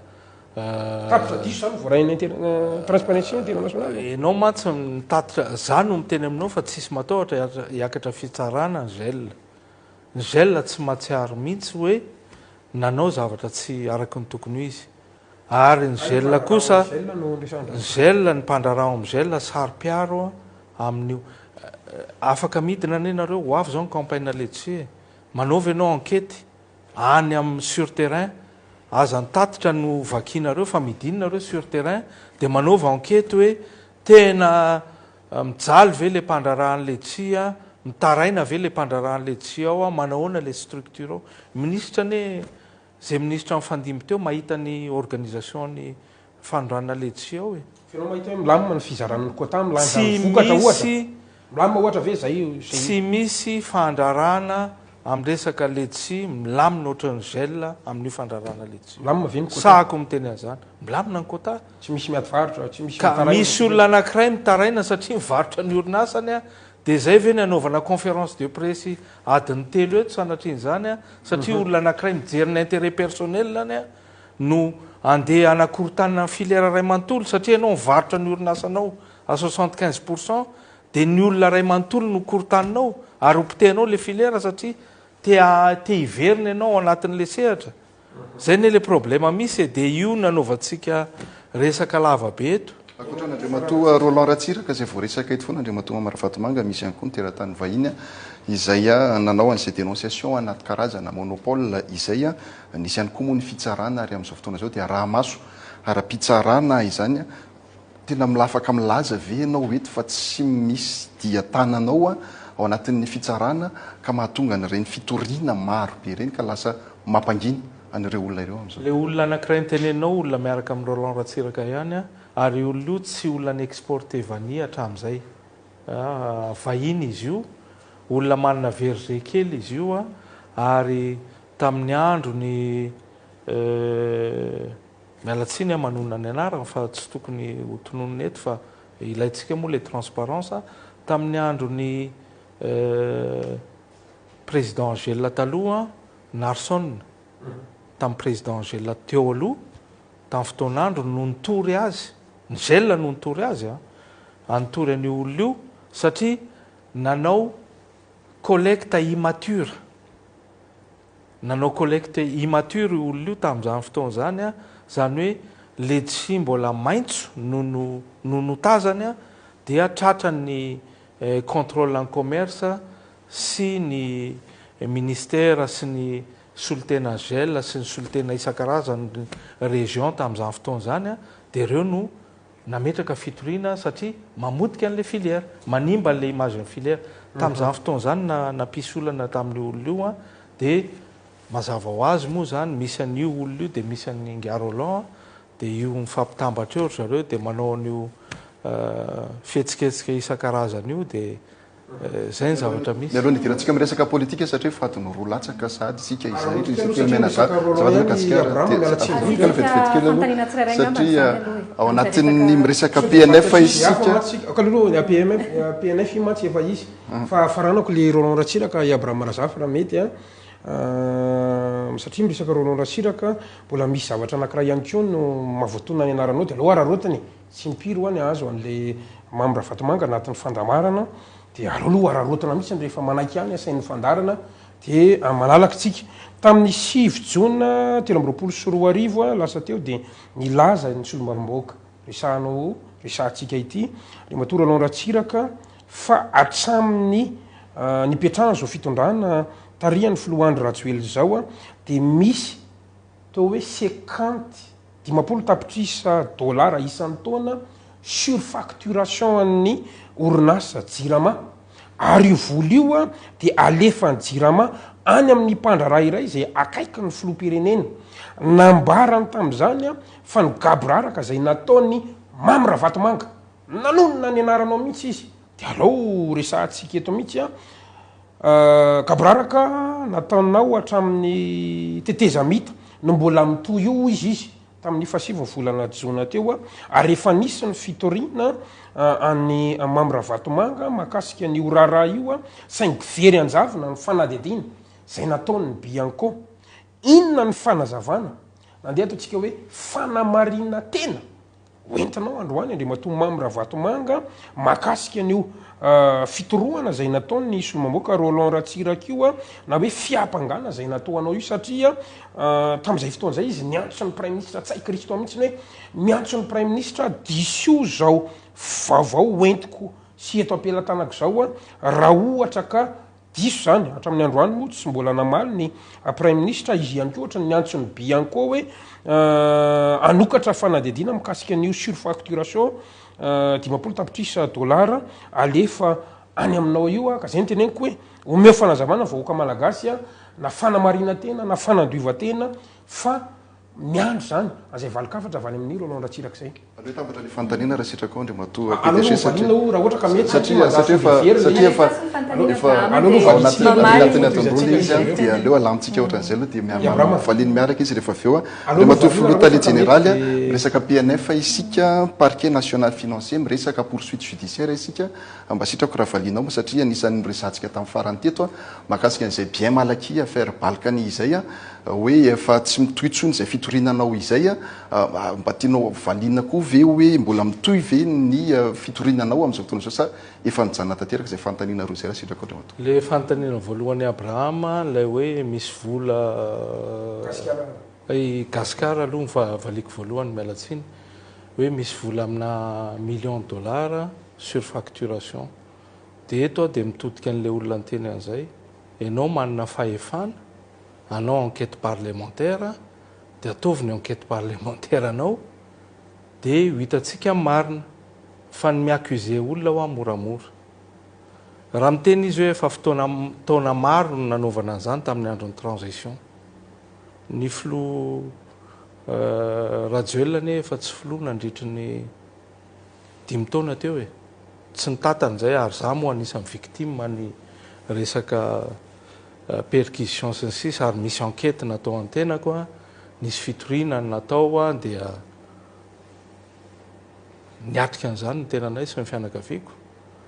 niatrika an'izany ka naninona tamin'ireny 5 taona ireny tsy naaccéléreny ny enquête dia nitadiavana zany volamina million zany raha nisy afaka nataony anie zany izy anie ministra tao amin'ny gouvernement tany rajonary mampianina naninona tsy nataony le enquête fa moramora no miteny hoe nanao an'izao fa misy zavatra tafahoatra kosa tsy azo ekena kosa zany manendrikendrika amin'ny zavatra tsy misy dia ianao ve mieritreritra fa raha sanatria misy zany impiriniova ny DG ny Jirama teo impiriniova ny ministra teo dia tsy ahita an'izany ve reny mpitatana sy mpitondra rehetrrehetra reny 5 taona lasa zay tsy nateo amin'ny Florajoel aloha no resahako après un transition raha nisy zany dia hipetraka amin'izao ve amin'ity toerana misy aty fa tsy efa nanaovandrareo zay tiany atao ka zay angamba ny avaliko anao gaskara tsisy tsy misy an'izany tsy misy ary tsy nisy fa tsy hoe tsy misy tsony tsy mbola nisy zany ahoana moa fomba anaovanao surfacturation zanga mampiasa groupe eo ary zanga manana fahefana anao an'izany zavatra mora ampitenenina ane zany mora ane no miteny an'izany fa tsy misy an'izany fa raha misy zany raha nisy zany araka ny filazany hoe tamin'ny andron'ny transition nanaova enquête ianao ataovy ny enquête parlementaire anao dia ho hitantsika eo marina amin'le izy zay ny avaliko an'iny nao mihitsy ny resaka orinasa Jirama am'izao ohatra tsisy idirako ny orinasa Jirama nareo orinasa ao anatin'le mpitatatra solika ohatra ve ianao nareo ane mahafantatra ny mpitatana ao anatin'ny Jirama andana ataovy ny enquête any amin'ny Jirama inona ny zavatra ataoko raha misy ataoko misy zavatra hoe amikasika an'izany resaka resahanao zany afaka dia olona dia orinasa anatin'le APT hasa angambany izay le mpitatatra solika ohatra fitaterana solika ane zavatra hafa makany amin'ny Jirama ndraika ambo ohatra ka reny ane asan'ny Sodiaty zany tamin'ny 94 asana efa tamin'ny 94 no mitatitra solika fa tiany resaka hoe fanaovana surfacturation amina resaka groupe électrogène ny resahany ety hoe fanofana groupe donc iny efa voavaly fa nanontaniako fotsiny hoe tsy misy idirana amin'ny resaka Jirama tsony hoe hoa ianao dia ka zaho hoe efa nanazava aminao depuis 94 mitatitra solika mitatitra solika aho ho an'ny olona rehetrrehetra na ho an'ny Jirama io rehefa mila anay ny Jirama fa principalement ny asa ataonay dia miaraka amin'ny logistique pétrolière donc zay le izy mikasika an'le PNF teo nisy fanontaniana moa napetraka ao ary nisy hoe reny anisan'le tamin'ny fotoana teo aloha daholo nandalovan'izany enquête zany ny tenanay ary tena diabolisena mihitsy hoe nanao blanchiment na hoe fuitina capitaux na hoe inona moa ty anarany teo évasion fiscale zany moa le qualification tamin'izany dia nitoriana ny tena dia natao ny enquête natao ny perquisition nateto natany toerana fonenanay tany ivelany dia niafara tamin'ny saisian'ny bien tamin'izany fotoana zany fa heritaona taty aoriana moa le izy dia lever les saisies mbola en cours am'izao tsika miteny zao dia ny procédure mikasika an'io dia tiako milaza aminareo fa efa classé sans suite io procédure io au niveau en PNF zany hoe efa tsisy fanenjehana atsony zany mikasika an'io dossier zay nandritry ny 7 taona ny accusena ny tenanay hoe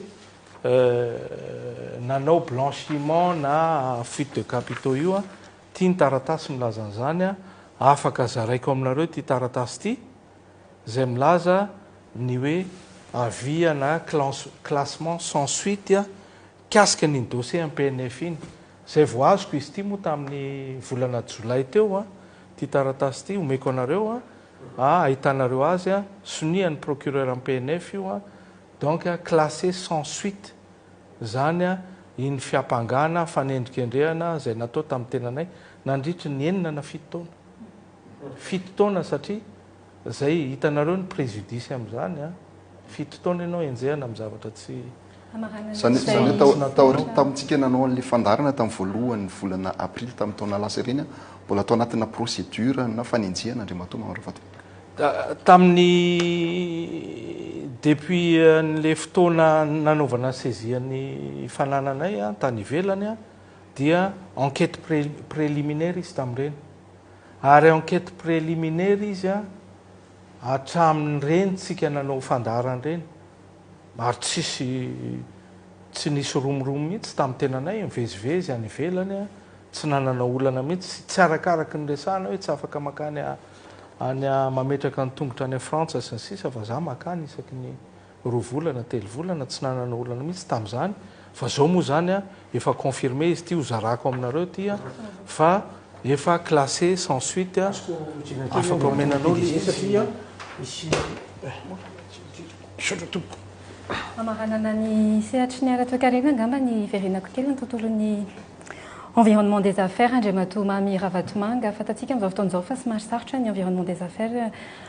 eto Madagasikara manoloana ny mety hoe crise entre autres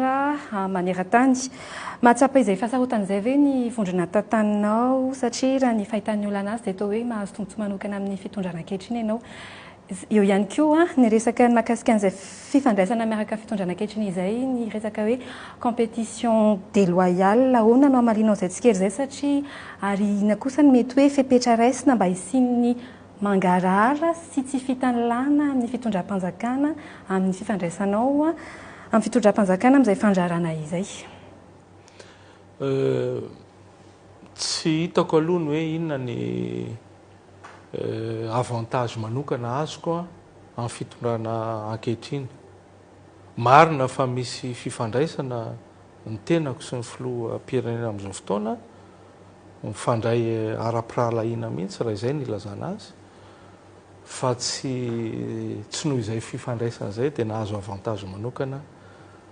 raha izany nahazo avantage ohatran'ny filoha teo aloha nahazo détaxation nandritry ny 2 taona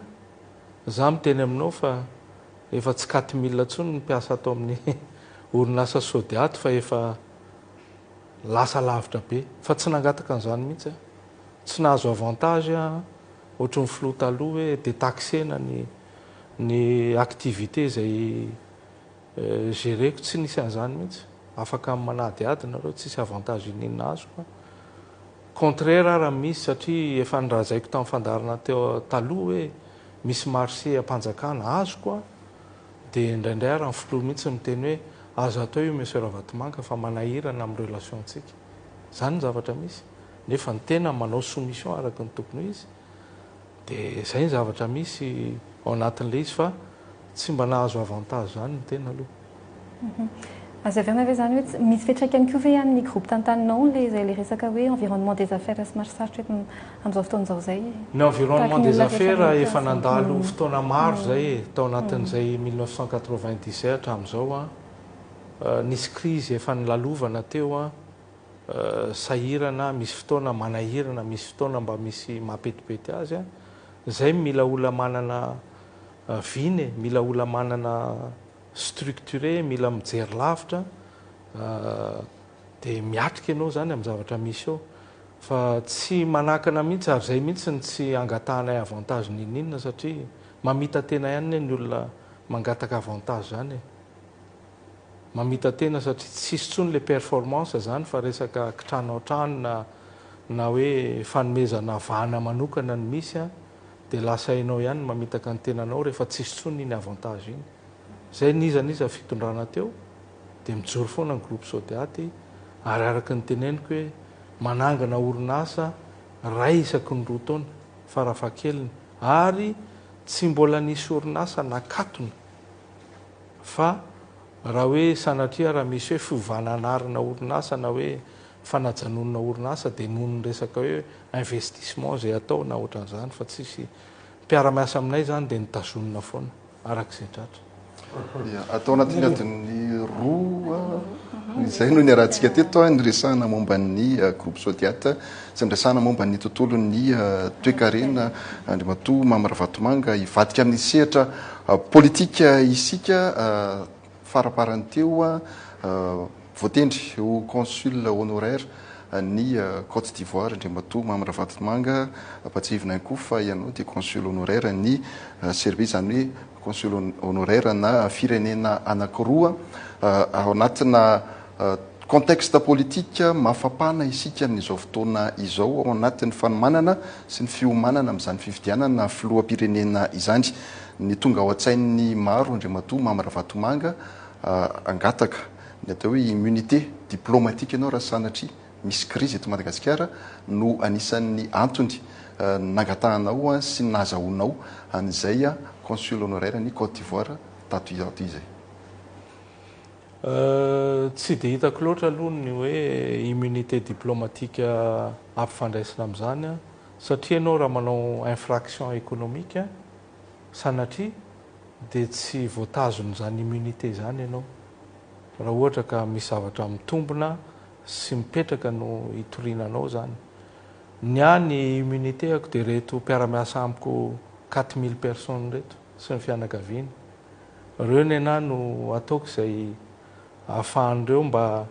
mahazo ny karamany mahazo n'izay avantage azo omena azy fa tsy alokaloka amina resaka immunité diplomatique zany ny tenanay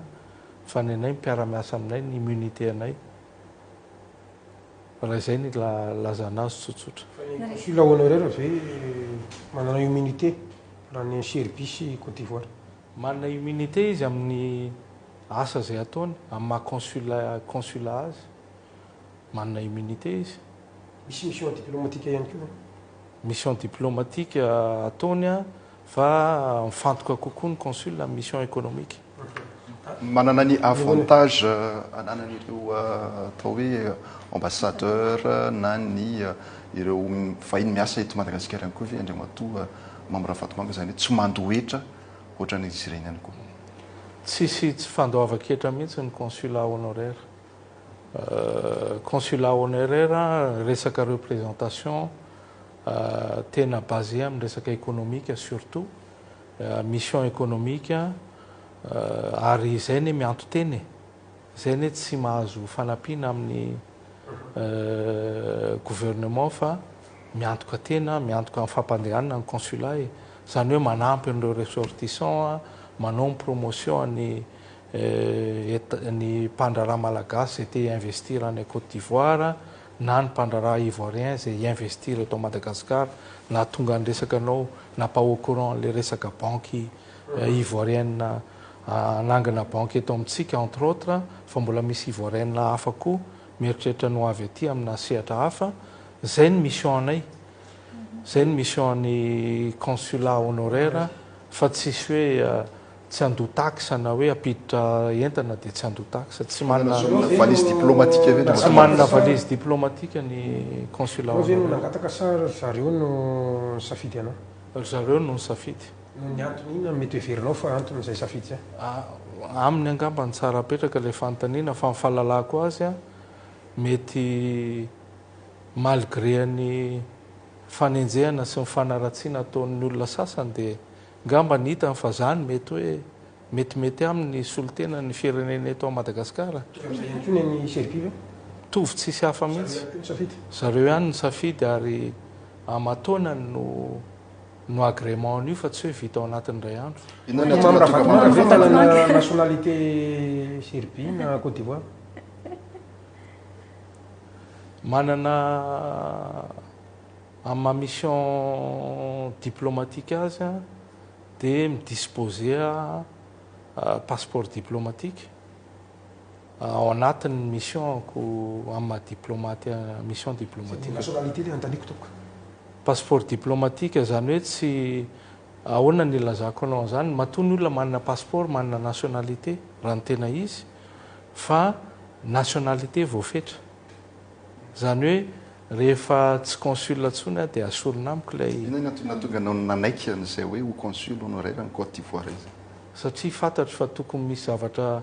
alay tahaka sy hoe expérience tokony alayntsika any amin'ny firenena ivoiriana ary tsika koa misokatra amin'ny firenena rehetrrehetra ny aty Madagasikara dia mino aho fa misy zavatra ary eto a maro ny ivoiriana cadre ambony miasa eto amin'ny eto Madagasikara tsy adinontsika fa misy cadre maro eto a amina sehatra maro isan-karazany.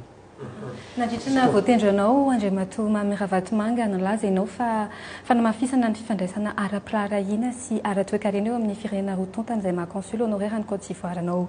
izay sehatra izao hoe zany tena hoe hita kokoa izay fifandraisana izay inona no mety hoe opportunité mba raisiny ny sehatra tsy miankina amin'izay fifandraisana ara-toekarena izay.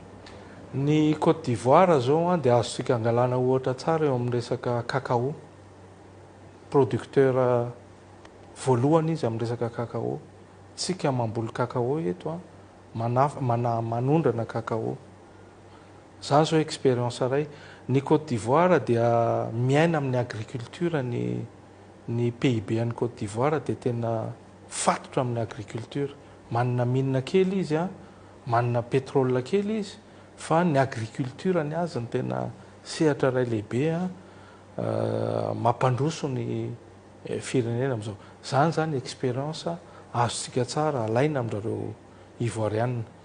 Miteraka tevitra be le resaka zopirenena ny filoha-pirenena ny Rajoelina raha nanontany zopirenena ao teo fataliko voalohany hoe ianao ve manana zopirenena frantsay ihany koa Andriamatoa Mamy Ravatomanga rahotika ihany koa manahoana no mba fahitanao an'iny ady hevitra momba ny zopirenena ny filoha-pirenena Andry Rajoelina raha ny marina aminao fidianana tokony latsaka ho filoha-pirenena tokony ho candidat ve ny filoha-pirenena Andry Rajoelina atao aoriana an'ireny savorivory reny raha ny fahitanao azy. Za aloha tsy manana zopirenena frantsay. Mikasika ny zopirenena amin'ny filoha-pirenena tsy hitako izay tokony ho problème amin'iny. Amiko faux problème ilay resaka zopirenena anana amin'ny filoha-pirenena sy ny fianakaviany. Maro ny olona manana zopirenena eto. Double nationalité zany maro. Tsy eritreretinareo fa betsaka ny olona manana zopirenena tsy apozintsika hafa akoatra mamalagasy. Tsy voatery hoe filoha-pirenena fa misy mpitatana eto mpitondra ambony hafa manana zopirenena hafa. Amin'ny maha-filoha-pirenena azy inona moa tokony ho problème amin'izany? Betsaka ny filoha-pirenena manana zopirenena hafa e. Par rapport ny voalaza ny lalàna ny article 41 manko tsisy lalàna mametra mihitsy nationalité hoe tsisy lalàna malagasy zay ny tariditsika hatramin'izay fa ny lalàna mametraka fotsiny hoe ny olona zay mpifidy dia afaka mirotsaka. Ianao ao anatin'ny lisy mpifidianana ianao dia ianao koa zany afaka mirotsaka hofidiana raha tianao. Ao anatin'ny constitution dia mametraka hoe tokony manana zopirenena malagasy ny filoha-pirenena ilatsaka. Tsy ny teny izy hoe irery ihany fa zopirenena malagasy ozy izy. Karaha le article 42 ma tsy dia hoe very le zopirenena ka iny malagasy mbola zay nisy zany ve? pitsopitsony be ane vao very. Iny nefa andresahanareo manao émission manokana nareo fa maninontsika zany no focaliser amin'izay amin'ny zavatra ohatr'izany fa ny zoan'olona zany ho verezin-jo ny olona zay manana zopirenena hafa. Tsy avela ifidy koa zany ny olona manana zopirenena hafa. Tsy tokony ifidy ane zany ny olona manana zopirenena hafa. Tamin'ny fandarantsika farany ny raza ianao fa manga ny lanitra teo aminao sy ny filoha Andry Rajoelina androany aogositra 24 mbola manga ve ny lanitra sa efa misy rahona somary manjavazava n'izany lanitra manga izany tompoko? Tena manga be ny lanitra. Vao maika manga. Fantaniana petraka zany Andriamatoa Ravatomanga Maminiaina fantaniana andrasany be sy maro satria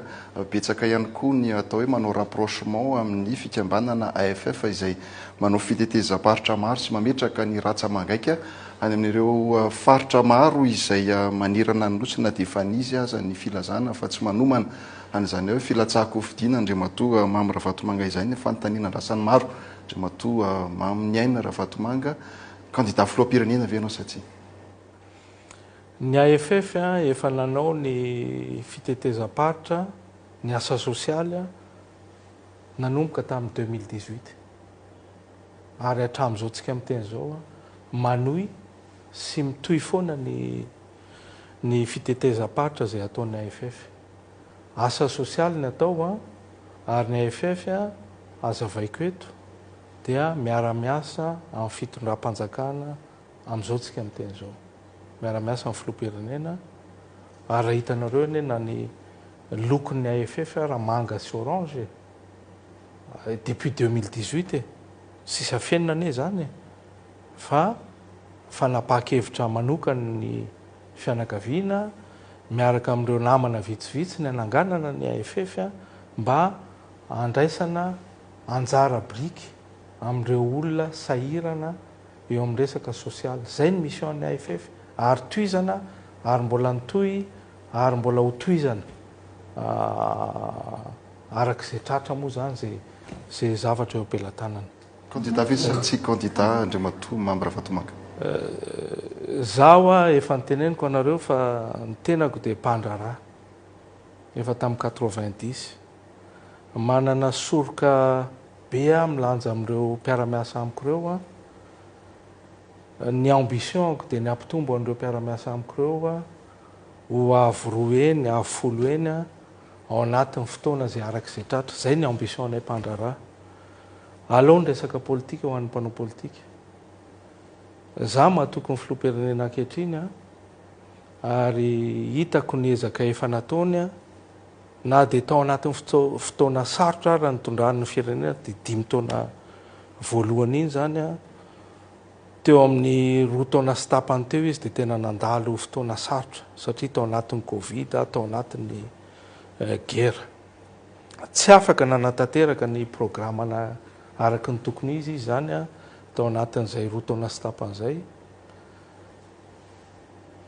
Convictionko manokana ary tena ho an'ny firenena ny tenenako anty hoe alao tsy jery intérêt personnel tsika.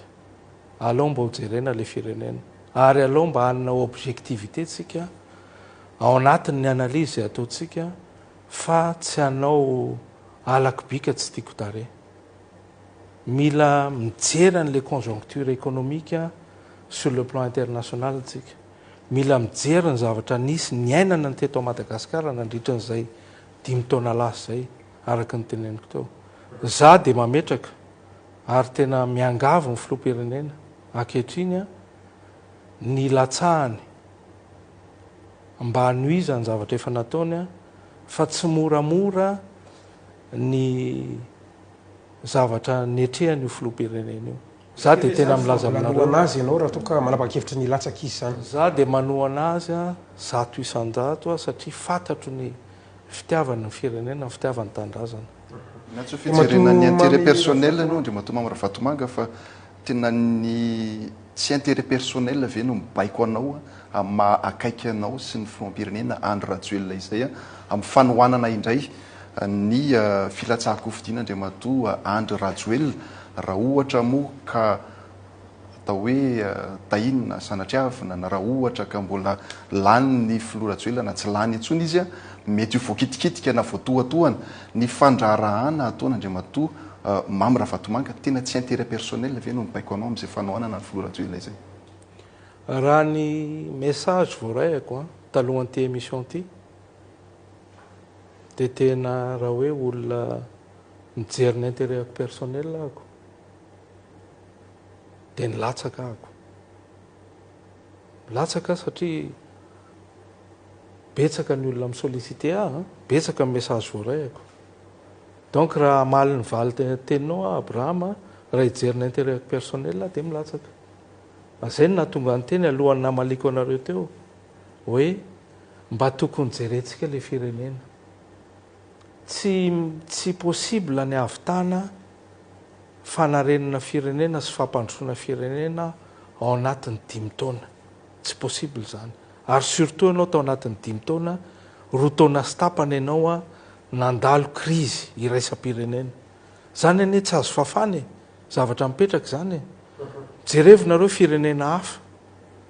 io mo filoam-pirenena voavany Kigali filo ny Kigali ane efa 3 mandat zao 7 ans no eo pouvoir de jereo ny fivoaran'le firenena tsy resaka ny détail mety hoe misy fomba mety azo resahana ihany amin'ny fomba fitondrany ho an'ny olona sasany fa ny résultat hita jereo ny firenena any Rwanda nefa nandalo crise génocide sy ny sisa jereo ny Côte d'Ivoire voaingana tamin'ny 2011 à 2015 sa 2010 à 2015 nisy guerre civile mihitsy tany nisy coup d'état fa aiza zao ny PIB any Côte d'Ivoire am'izao tsika miteny zao par rapport à Madagascar nefa ny indépendance atsika tamin'ny 1960 daholo nahazo indépendance de jereo ny fandrosoan'ny firenena Côte d'Ivoirienne satria misy stabilité politique ary zay no mitarika ny stabilité économique nena raisonnement économique ny itondrako ny fanohanako ny filoam-pirenena satria amin'ny mampandraraha raha misy instabilité politique eto dia efa niainanay zany depuis 90 hatramin'ny crise isan-karazany niainanay hitanay zany ary zay ny etsoko atsika malagasy rehetra hoe tokony hitandrintsika amin'ny choix tsy tokony isy fitiavatena tokony mitandrina amin'ny choix zay ataotsika fa aloatsika mba ametraka ny ampoa oky ty alako bika tsy tiako tare fanendrikendrehana olona sy ny sisy ty mba atsahatra fa mba hijery marina n'le firenena ary ny amin'ny fijerena amin'ny firenena dia ny fitohizan'ny mandat ny filoha ankehitriny satria zay ny any stabilité politique et stabilité économique amiko tsiraidratsiatratra kely fotsiny tsiraidratsiatra kely fotsiny tadidiko tsara tamin'ny fiandohan'ny volana jona tamin'ity taonty PDG niparitaka teny antamandrotra serasera zany misy sarina afisy misy sariny PDG ny vondrona sodiaty t-shirt miaraka amin'ny soratra hoe toko manakarinina ny manitra mamyravatomanga filohany Madagasikara manamarina an'ireny ve anao sa photomontage ihany ve reny tsiraidratsiatra kely fotsiny reny ao anatin'le déstabilisation sy hoe fanakorotan-tsaina ny olona nisy mihitsy reny ary gaga ary aho hoe za tompony raha tsy mitady an'le toerana de ny olona indray no mieritreritra ny anosika amin'le toerana noho za tompony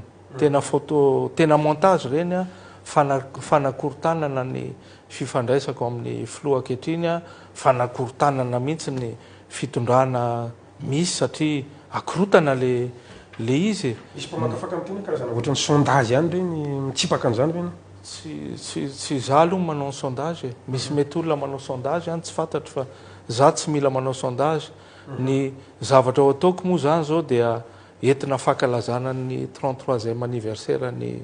vondrona sodiaty dia eto aho zany mitodika kely ny mpiaramiasa ao amin'ny groupe sodiaty fa isy lalonina lehibe ho ataon'ny vondrona zany amin'ny volana septembre ho avy zao ho fankalazana n'izay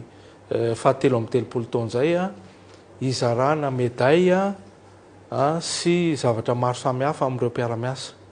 zany zavatra zany dia nataonay ao Palais des Sports satria efa misy any amin'ny 9000 personnes any no mpiaramiasa ho asaina miaraka amin'ireo vady moa zany amin'io fankalazana io amin'ny mois de septembre io dia miantso anareo mpiaramiasa zany mba hanao fetytsika ary koa anamariana an'izay fankalazana zay dia hotolorana médaille sy fanomezana isan-karazany ireo mpiaramiasa mendrika satria araka ny teneniko raha tsy nisy an'ireo mpiaramiasa ireo ny tenanay dia tsy mipetraka amin'izao toerana misy anay zao tena tsy mananeritreritra ilatsaka ho fidina filoam-pirenena mihitsy ve mato Mamaravatomanga sa fanapahan-kevitra ovinina no nandraisanao an'izay hoe anohana ny foratsoelona fanapahan-kevitra za aloha tsy manana ambition anao politique ngamba tonga dia valiko mivatana ianao ary tamin'ny émission ko taloha tamin'ny 1er avril zara ny teny taminareo miantso ny filoam-pirenena ilatsaka tsisy azarany zany teneniko zany ary tsisy mihitsy hoe pression na hoe zavatra hafa ambadika zany tsisy an'izany mihitsy fa tena fijerenan'lay firenena zay efa sahirana amiko tsy mendrika an'izany tsony ny firenena malagasy. Matomba amin'ny Ravatomanga tamin'ny fandarana farany iny ianao tadidiko ny teny hoe misy olona mieritreritra sy mety misy maniry mihitsy hoe hialeto hitsoketo dia hoy ianao tamin'izay hoe mafisoka fa za dia hijanona eto ary vonina hiatrika zay zava-misy eto na isy fividianana eto na isy fitsarana ihany ko eto mombana dia vonina ny hiatrika an'izany ka hoafy ty ny fividianana filoam-pirenena ianao zany laza fa tsy ho kandida moko tsy fantatrika zay tsy ambaratelo ny vata mangarahara sy ny hiriny eo mbola tazominao ve zay teninao zay na dia tsy ho itsony ary ny filo Andra Rajoelina ary sanatrin' zany tazoniko zay teny zay ary tsy hitako hoe inona moa ny alako hoe teto daholo ny investissement zay nataoko anie amina miliara anie ny investissement natao teto hoe ary ny orinasa sodiaty manao participation be deaibe amin'ny fandoavaketra miliara maro ny etra alohanay transparent zany afaka hitanareo any amin'ny fisika sy ny douane sy ny sisa zay dia miezaka amin'ny contribuer amin'ny fampandrosoana ny firenena malagasy. Fantaniko faharoa inefatra no ny teny ampahabemaso ny solomamboaka sy teny terira andriana solony aiko nanda fa tsy misy idiranao ary tsy anao no manohana arabola azy dia androany ianao lay tompony mihitsiny no antaniko mahakasika an'izay satria mandeha ny resaka fa ianao no mpamatsy azy ianao no ambadika ity resaka miavatory zay ataony manerana Madagasikara ity ao anatin'ilay famatsim-bola ary manontany mahitsy aho hoe marina sa diso izany ianao marina ve no mamatsy vola ny siteny sy ny miavatory misy fifanarahana ve eo aminao sy izany solombavam-bahoaka izany toboka disoko ny filazana an'izany hoe zany mamatsy vola ny miavatory tena tsy marina zany. Fantanina manaraka nandeha ny resaka fa hoe ianao hono no nampiavana any Nainandrea Tsitohaina sy Ajo Andrianan'ny Arivelo tamin'ny filoha Andra Rajoelina taty amin'ny taona 20 sy 2000 noho ny fifamalimana teo an'izy ireo ny taona 20 sy 2000 marina ve zany toboka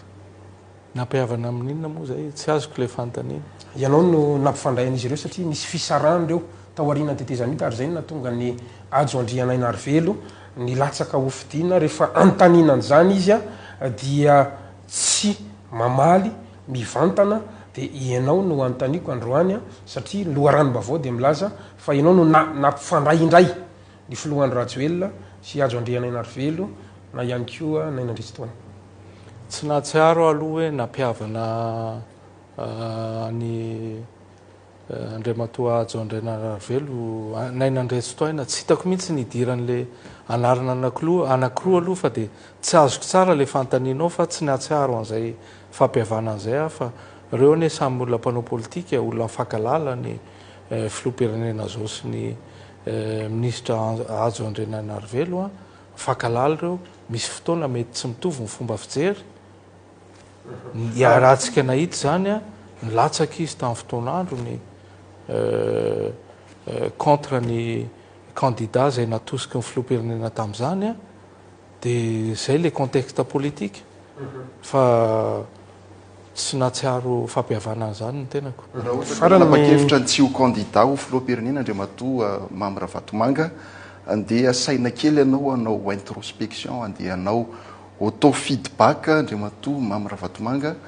raha ianao ny antanina hoe ianao ve mamy hoditra eo amin'ny vahoaka sa tsy tena tsy haiko sarotra amiko ny tsara ny tenako Abrahama hoe mamy hoditra eo amin'ny vahoaka na tsy satria za tsy niatrika fifidianana satria tsy manana an'izay eritreritro zay hoe hanao politika andeha hanao fifidianana fa raha ohatra kosa ny fahitako ny tenako zay namorona asa 4 dia ngambany anisany nanampy sy nanabe ny mpiarabelona amiko satria fianakaviana 4 no mba miara-miasa amin'ny tenako ato amin'ity orinasa Sodiaty ka tsy haiko zany na mahamioditra na tsy mahamioditra fa zay aloha vitako ho an'ny orinasa zay tantaniko sy ho an'ny firenena zay hodiaviko eto. Ndre matomamy Ravatomanga taoriana nireny raharaha Rolie Mercia sy mbola ratsona azy efa niresantsika moa tamin'ny fandarana farany dia isan'ny voatonona ihany koa ny anaranao zany no ao ambadiky ny fampidirana ponja ny namana mpanao gazety Lola Rasomaharo izay mpitantana ny gazety la gazety de la Grandille ary nambarany maro moa fa hoe anisan'ny akaikanao tamin'ny fotoanarony ta ohatra ny mipetraka tato amin'ny Villa Prado mihitsy aza ny siège zany gazety zany inona no anamarinanao na andosonao an'izany tompoko? Mpanofa-tranoko tato la gazety ary marina zany mpanofa-trano izy ohatra ny mpanofa-trano rehetra nanana olana izy raha fahalalako azy tamin'ny Jirama nanana olana izy tamina olona anankiray privé nitory reny olo reny iny arahantsika mahita iny ny résultat dia tsy hitako hoe inona moa no hidirako amin'izany tsy afaka hitenenana mihitsy zany hoe misy andraikitro no amin'izany fa mpanofa-tranoko izy ny tato ka amiko manokana mety amin'ny fahefana zay mety anananao na ny influence zay anananao amin'ny mahasadio kabineanao tsy efa ampy ve zay na ny raha mbola ratsona na Rolie Mercia na Lola Rasomaharo raha aminao manokana tsy fotoana ve zao anaovana geste ny amin'ny famotsorana nireny olo reny raha ohatra ka manana zany fahefana zany ianao? Tsy manana an'ilay fahefana ane Gasikara tsy manana fahefana amototra olona mikasika ny Rolie Mercia efa niteneniko taminareo fa za afaka mamela heloka fa za tsy afaka miassure ny fianakaviako zay tao anatin'ity PNFT ane le resaka nanaovana amin'ny perquisition sy ny sisa ny fianakaviako zao moa izy io rahantsika mahita taratasy zay avoaka amin'ny PNF ihany fa classé sans suite lay dossier dia rahantsika mahita zany fa dia tena manipulation totale ny natao nandritra n'izay 7 taona zay nanenjehana tao anatin'ity dossier ity zaho afaka mamela heloka fa mivady aman-janako tsy afaka assureko ary ny tribunaly tsisy hidirako amin'ny Bola Rajonary tsisy hidirako amin'ny Lola Rasomaharo tsy zany no nitory amin'ny Bola Rajonary tsy zany no nitory amin'ny Lola Rasomaharo fa zay olona nitory azy angamba ny tokony ho antaniana an'izay Gasikara. Adandro sasantsika no teto nitafatafa teto Rizy Miralà Andriamatoa Ravatomanga inoko ngambany fa mamarapahana amin'izay isika amin'izao fotoana izao fanontaniana iray avy no apetratsika ao anatin'izay famahanana izay tombontsika ato amin'ny Gasikara dia avy eo moa zany fahanan'Andriamatoa Ravatomanga amin'ny afatra izay mety ho apetraka ao anatin'izao fandaharana izao Gasikara. Fantaniana ray farany zany manome fantaniana isatsy ihany tony mazatra zay tsy hita zay maratsy azy ny fahafitony volana jona tena 24 dia nisy an'ity lahatsoratra zay voalaza fa navoaka ny gazety africaine Cameroun ity Andriamatoa Ravatomanga nambarany moa tamin'izany fa hoe ianao ny candidat ny la Frantsa fifidianana filoham-pirenena ho avy eto ianao moa efa nilazany valiteninao teo mahakasika an'iny candidature iny fa ilay fifandraisanao amin'ny la Frantsa no tiako amaranana ny fandarantsika satria raha ny voalaza tao anatin'ity lahatsoratra ity zany dia hoe efa nisy ny fifampiresana amina Antso Atarby matetika teo amin'ny filoha Emmanuel Macron filoha frantsay sy ny mpandarana mamy Ravatomanga izay ny afara tamin'ny fionana mivantana nandritra ny 5:30 minitra zany teo amin'ny rotonta raha le lahatsoratra ty ambany masoko ity zany raha lahatsoratra zay navoaka ny actu Cameroun ity hatrany dia tadidiko tsara fa ny ampitson'io zany hoe ny fahavalo ny volana jona dia namoaka ny gazety La Vérité zay tsara mampafantatra fa ao anatin'ny gazety tantanan'ny vondrona Sodiaty gazetinao zany tsy nanonona ny anaranao moa izy tao anatin'ilay article fa nanambara fotsiny hoe mahazovana ny fanaparianina vaovao tsy marina amina resaka akatoko ny fividianana sala am'izao a ka ny fantaniko zany de tsotra hoe andriamato mamy raha vatomanga voalohany milamima ve ianao eo anivon'ny firenena frantsay satria na raha mato faniryso herinay vo aza adiananao direct mihitsy tamin'ny facebook ny laza fa ianao a dia nisy fotoana convoqué tany tamin'ny orara zay fandresantsika teo moa tsy hitarina lavabe itsony a misy koa milaza hoe tsy tafiditra ao a Frantsy io a de misy mpanao politika anankiray moa milaza hoe raha mahatsikaritra nareo rehefa misy dian'ny filoha any Frantsa tsy ao de mato mamy raha vatomanga ka zay zany le fanontaniana voalohany manahoana ny fifandraisanao amin'ny la Frantsa na ny mpitondra frantsay ny faharoa de hoe marina ve io filazany ny gazety africaine actu Cameroun io fa ny aona tamin'ny filoha frantsay Emmanuel Macron ianao a sady diso izany a sy hoe misy tokoa ve zay atao hoe fifampiresana matetika amin'ny telefony zay toka le lazainy gazety camerounais moa le gazety iny raha tsy diso actu camerounais de lazaiko eto zany fa tsy marina le izy ngamby iny de efa mazava iny a tsy marina lay zavatra andresahana mikasika ny tenako hoe tsy afaka makany a Frantsa fa misy fanenjehana ozy ianao teo de za matetika makany a Frantsa tamin'ity taona ty angamba intelo ny tany a tsy manana olana io moa ny résultat efa nameko anareo iny hoe classé sans suite le dossier en PNF ary za tsy manana olana mihitsy amin'ny la France ary manana visa de circulation nandritry ny taona maro zany hoe mahazo visa de circulation foana ao amin'ny ambassade de France za na vadiko na zanako manana visa de circulation donc tsy manana olana manokana ny tenako zany lamina ny fifandraisanao amin'ny la Frantsa mazava ho azy olana mihitsy amin'ny fifandraisana amin'ny la Frantsa toy zay fanontaniana izay satria anatin'izay article izay nare matomamy raha vatomanga no anisan'ny laza hoe mahatratratra any amin'ny 500 millions de dollars ny vola ho ampiasainao raha tokany latsaka hovidina ho filoam-pirenena izay a même article ary ny voalazan'izany hoe 50 millions de dollars efa tonga avy any amin'io firenena frantsay io a asany hitondranao fanamariana moa mahakasika an'izay na tsy fa ny tena fanontaniako a satria anatin'ny famaraparana antsika ianao efa nilaza fa manohana ny fitondrana misy amin'izao fotoana izao a ary manohana ihany koa ny filatsahako hovidina ndre matoa Andry Rajoelina anisan'ny fampanantenana nataon'ny filoha Rajoelina tamin'ity taona ity ny amita ny 20 kilometatra amin'ny ampahany amin'ny lalabe mikidanana ny autoroute makazo any Tomasina sy Antananarivo raha nantaniana moa ny filoham-pirenena tamin'izany atao hoe émission spéciale niarahana tamin'izany dia nilaza fa betsaka ny alia mety tsy avy-tany zany 20 kilometatra amin'ity taona ity zany na izany na tsy zany ary ny sombavambahoaka Roland Ratsiraka tena nilaza fa efa nisy ny vola efa débloqué tao anatin'izy io ary nambarany fa efa 300 milliards ariary no nivoaka tao amin'ny tahirim-bola iraisam-pirenena inona no mety ho avalinao an'izay ndray matomamy raha vatomanga za aloha amin'ny resaka autoroute manokana dia mampandraraha sy hoe misehatra eo amin'ny resaka fandrarana dia ngamba tsy adikevitra ny tokony anaovana ny autoroute satria rahantsika mahita ny état ny RN2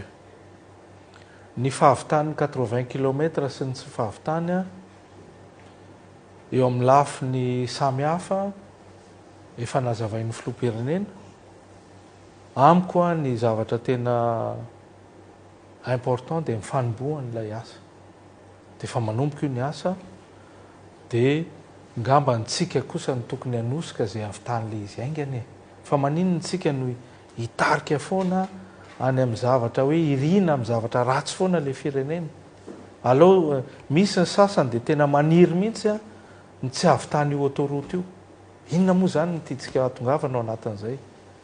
ka zay no ohatry mametra-panontaniana ihany ny tena hoe tena fitiava-tanindrazana ve zany olona miteny an'izany zavatra zany hoe anao anao autoroute dia ny sasa mitarika hoe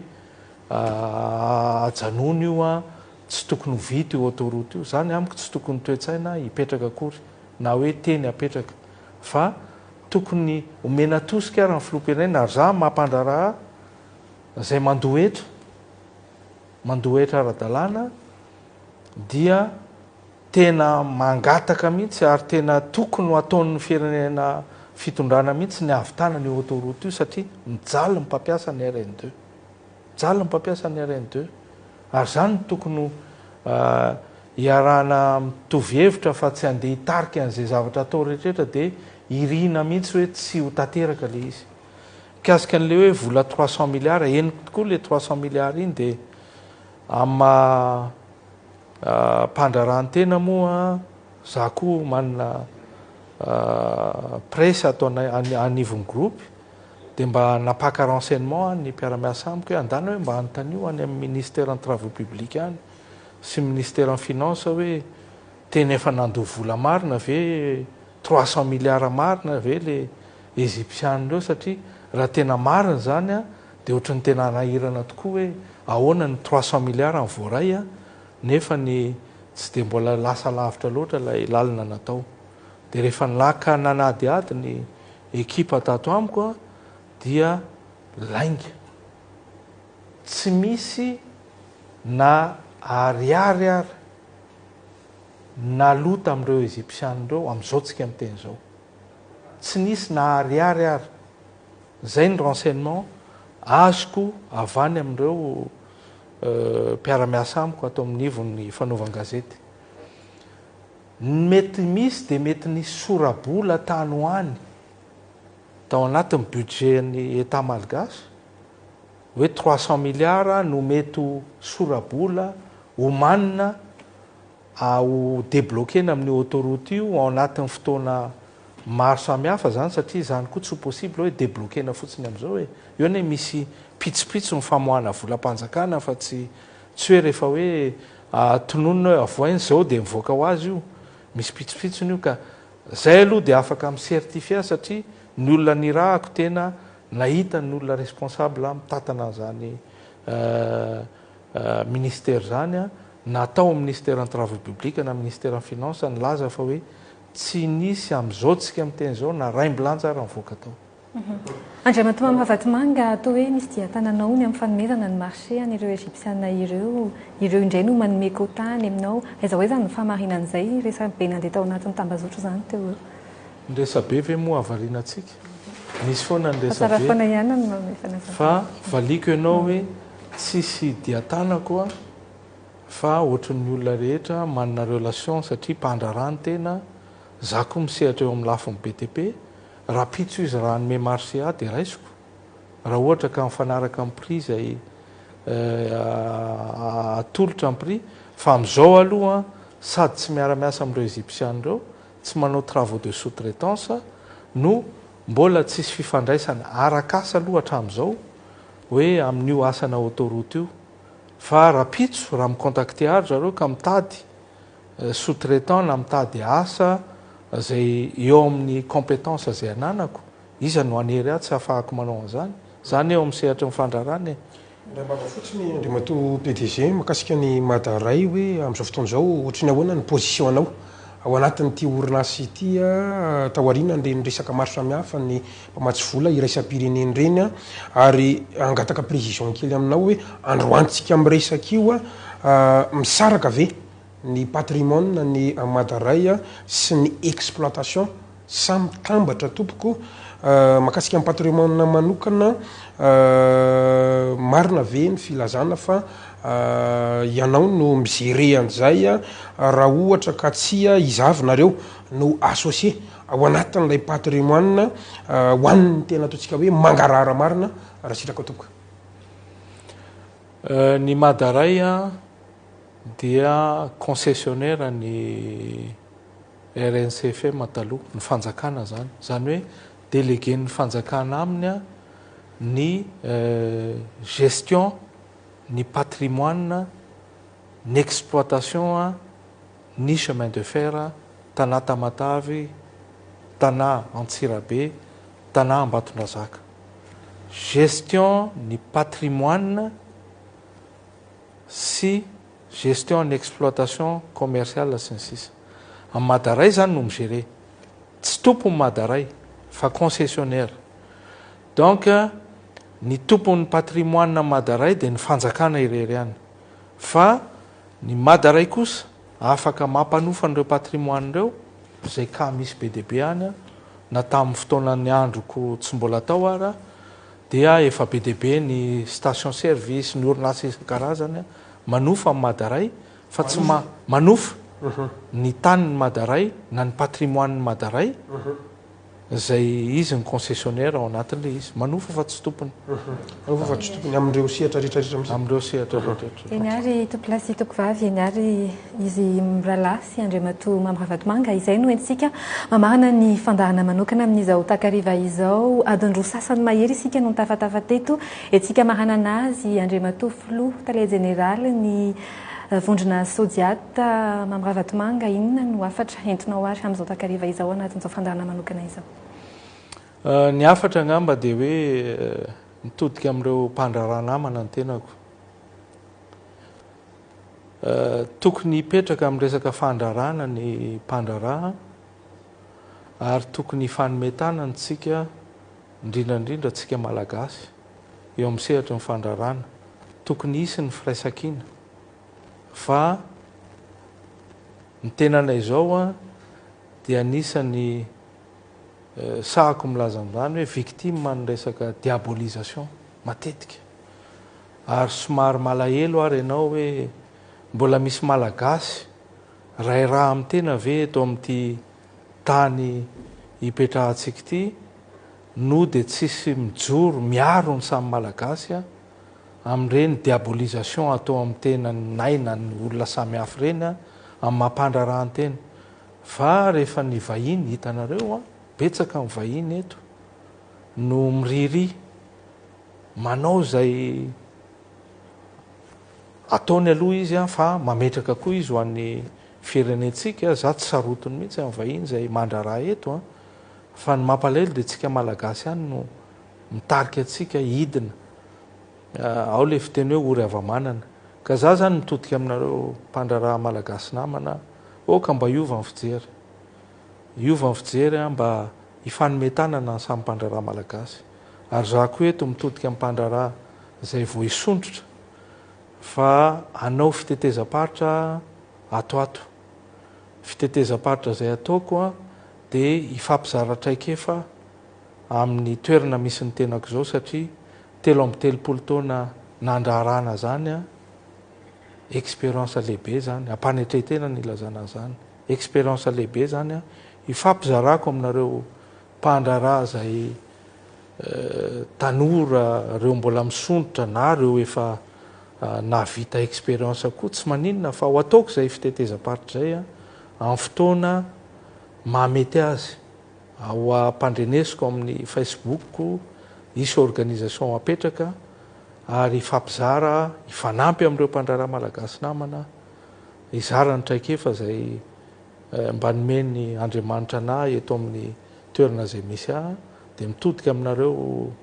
mpandraraha malagasy azakivinareo mila manina fahasahiana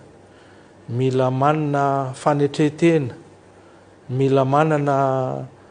finiavana mila manina vinany fandrarana ary misy riska be deabe tsy maintsy raisinao anatin'izany hifampizara aminareo amin'izany ary mananonareo fatokisana fa rehefa manao amin'ny fonareo tsy maintsy misy valiny foana iny na hoelana ho aingana dia zay ngamba ny amaranako azy mitodika amin'ireo mpandraraha manokana zany hoe ho avy ny tenako hanao tournée ary hifampizaran'izay ary anampy amin'izay tratrako ho an'ireo mpandraraha namana vao misondrotra sy ireo maniry an'izany koa ary afaka koa izy ireo mandra-pahavitan'izany programmana tournée zany afaka manatona atao amin'ny any amin'ny biraoako amin'ny fotoana zay mampety andrareo manatona izy misy olona afaka mandray andrareo aty amiko mba raha te hifampizara na hoe te hifanatona amiko manokana misokatra ho an'izany ny tenanay ary tena makahery anareo mpandraraha namana fa mafy ny ainatsika atao anatin'ity krizy iraisam-pirenena ity ary zay ny ilaina fanoanana zay ny ilaina fanoanana mba tsy horebireben'ny reto olona sasany reto manahirana fa zay ngamba ny afatra fa dia misaotra anareo telomenada misaotra ny teknisiana misaotra anareo nanaraka an'izao fandaharan'izao somary lavalava moa fa ilaina ihany koa ilay fanazavana zay tokony atao dia misaotra indrindra tompoko. Fantanina eny satria PDG mba tiako valinao mahitsy efa tao anatin'izao fitondrana raha tsy hoe zao efa nisy fotoana ve enao nanakika conseil des ministres eny satria tsia makasitraka tompoko. Izay no entsika mamahana ny fandarana manokana tamin'izao takariva izao amafisina ny fankasitrahana ho anao andre matoa filoha tale generaly ny vondrona sodiaty izay nanaiky ny fanasanay telomenada tamin'izao mivahiny tamin'izao fandarana manokana izao isaona ihany koa i Abraham Razafy avao amin'ny TV Plus Madagascar sy Gaspard Fensoa avao amin'ny Real TV izay nanatotosan'izao fandarana izao niaraka tamiko ianareo ihany koa ary toko lasy tobovady dia isaona naharitra izany hatramin'ny mifarana mandrapy tafa mandrapy amin'ny indray ary veloma tompoko. Veloma tompoko.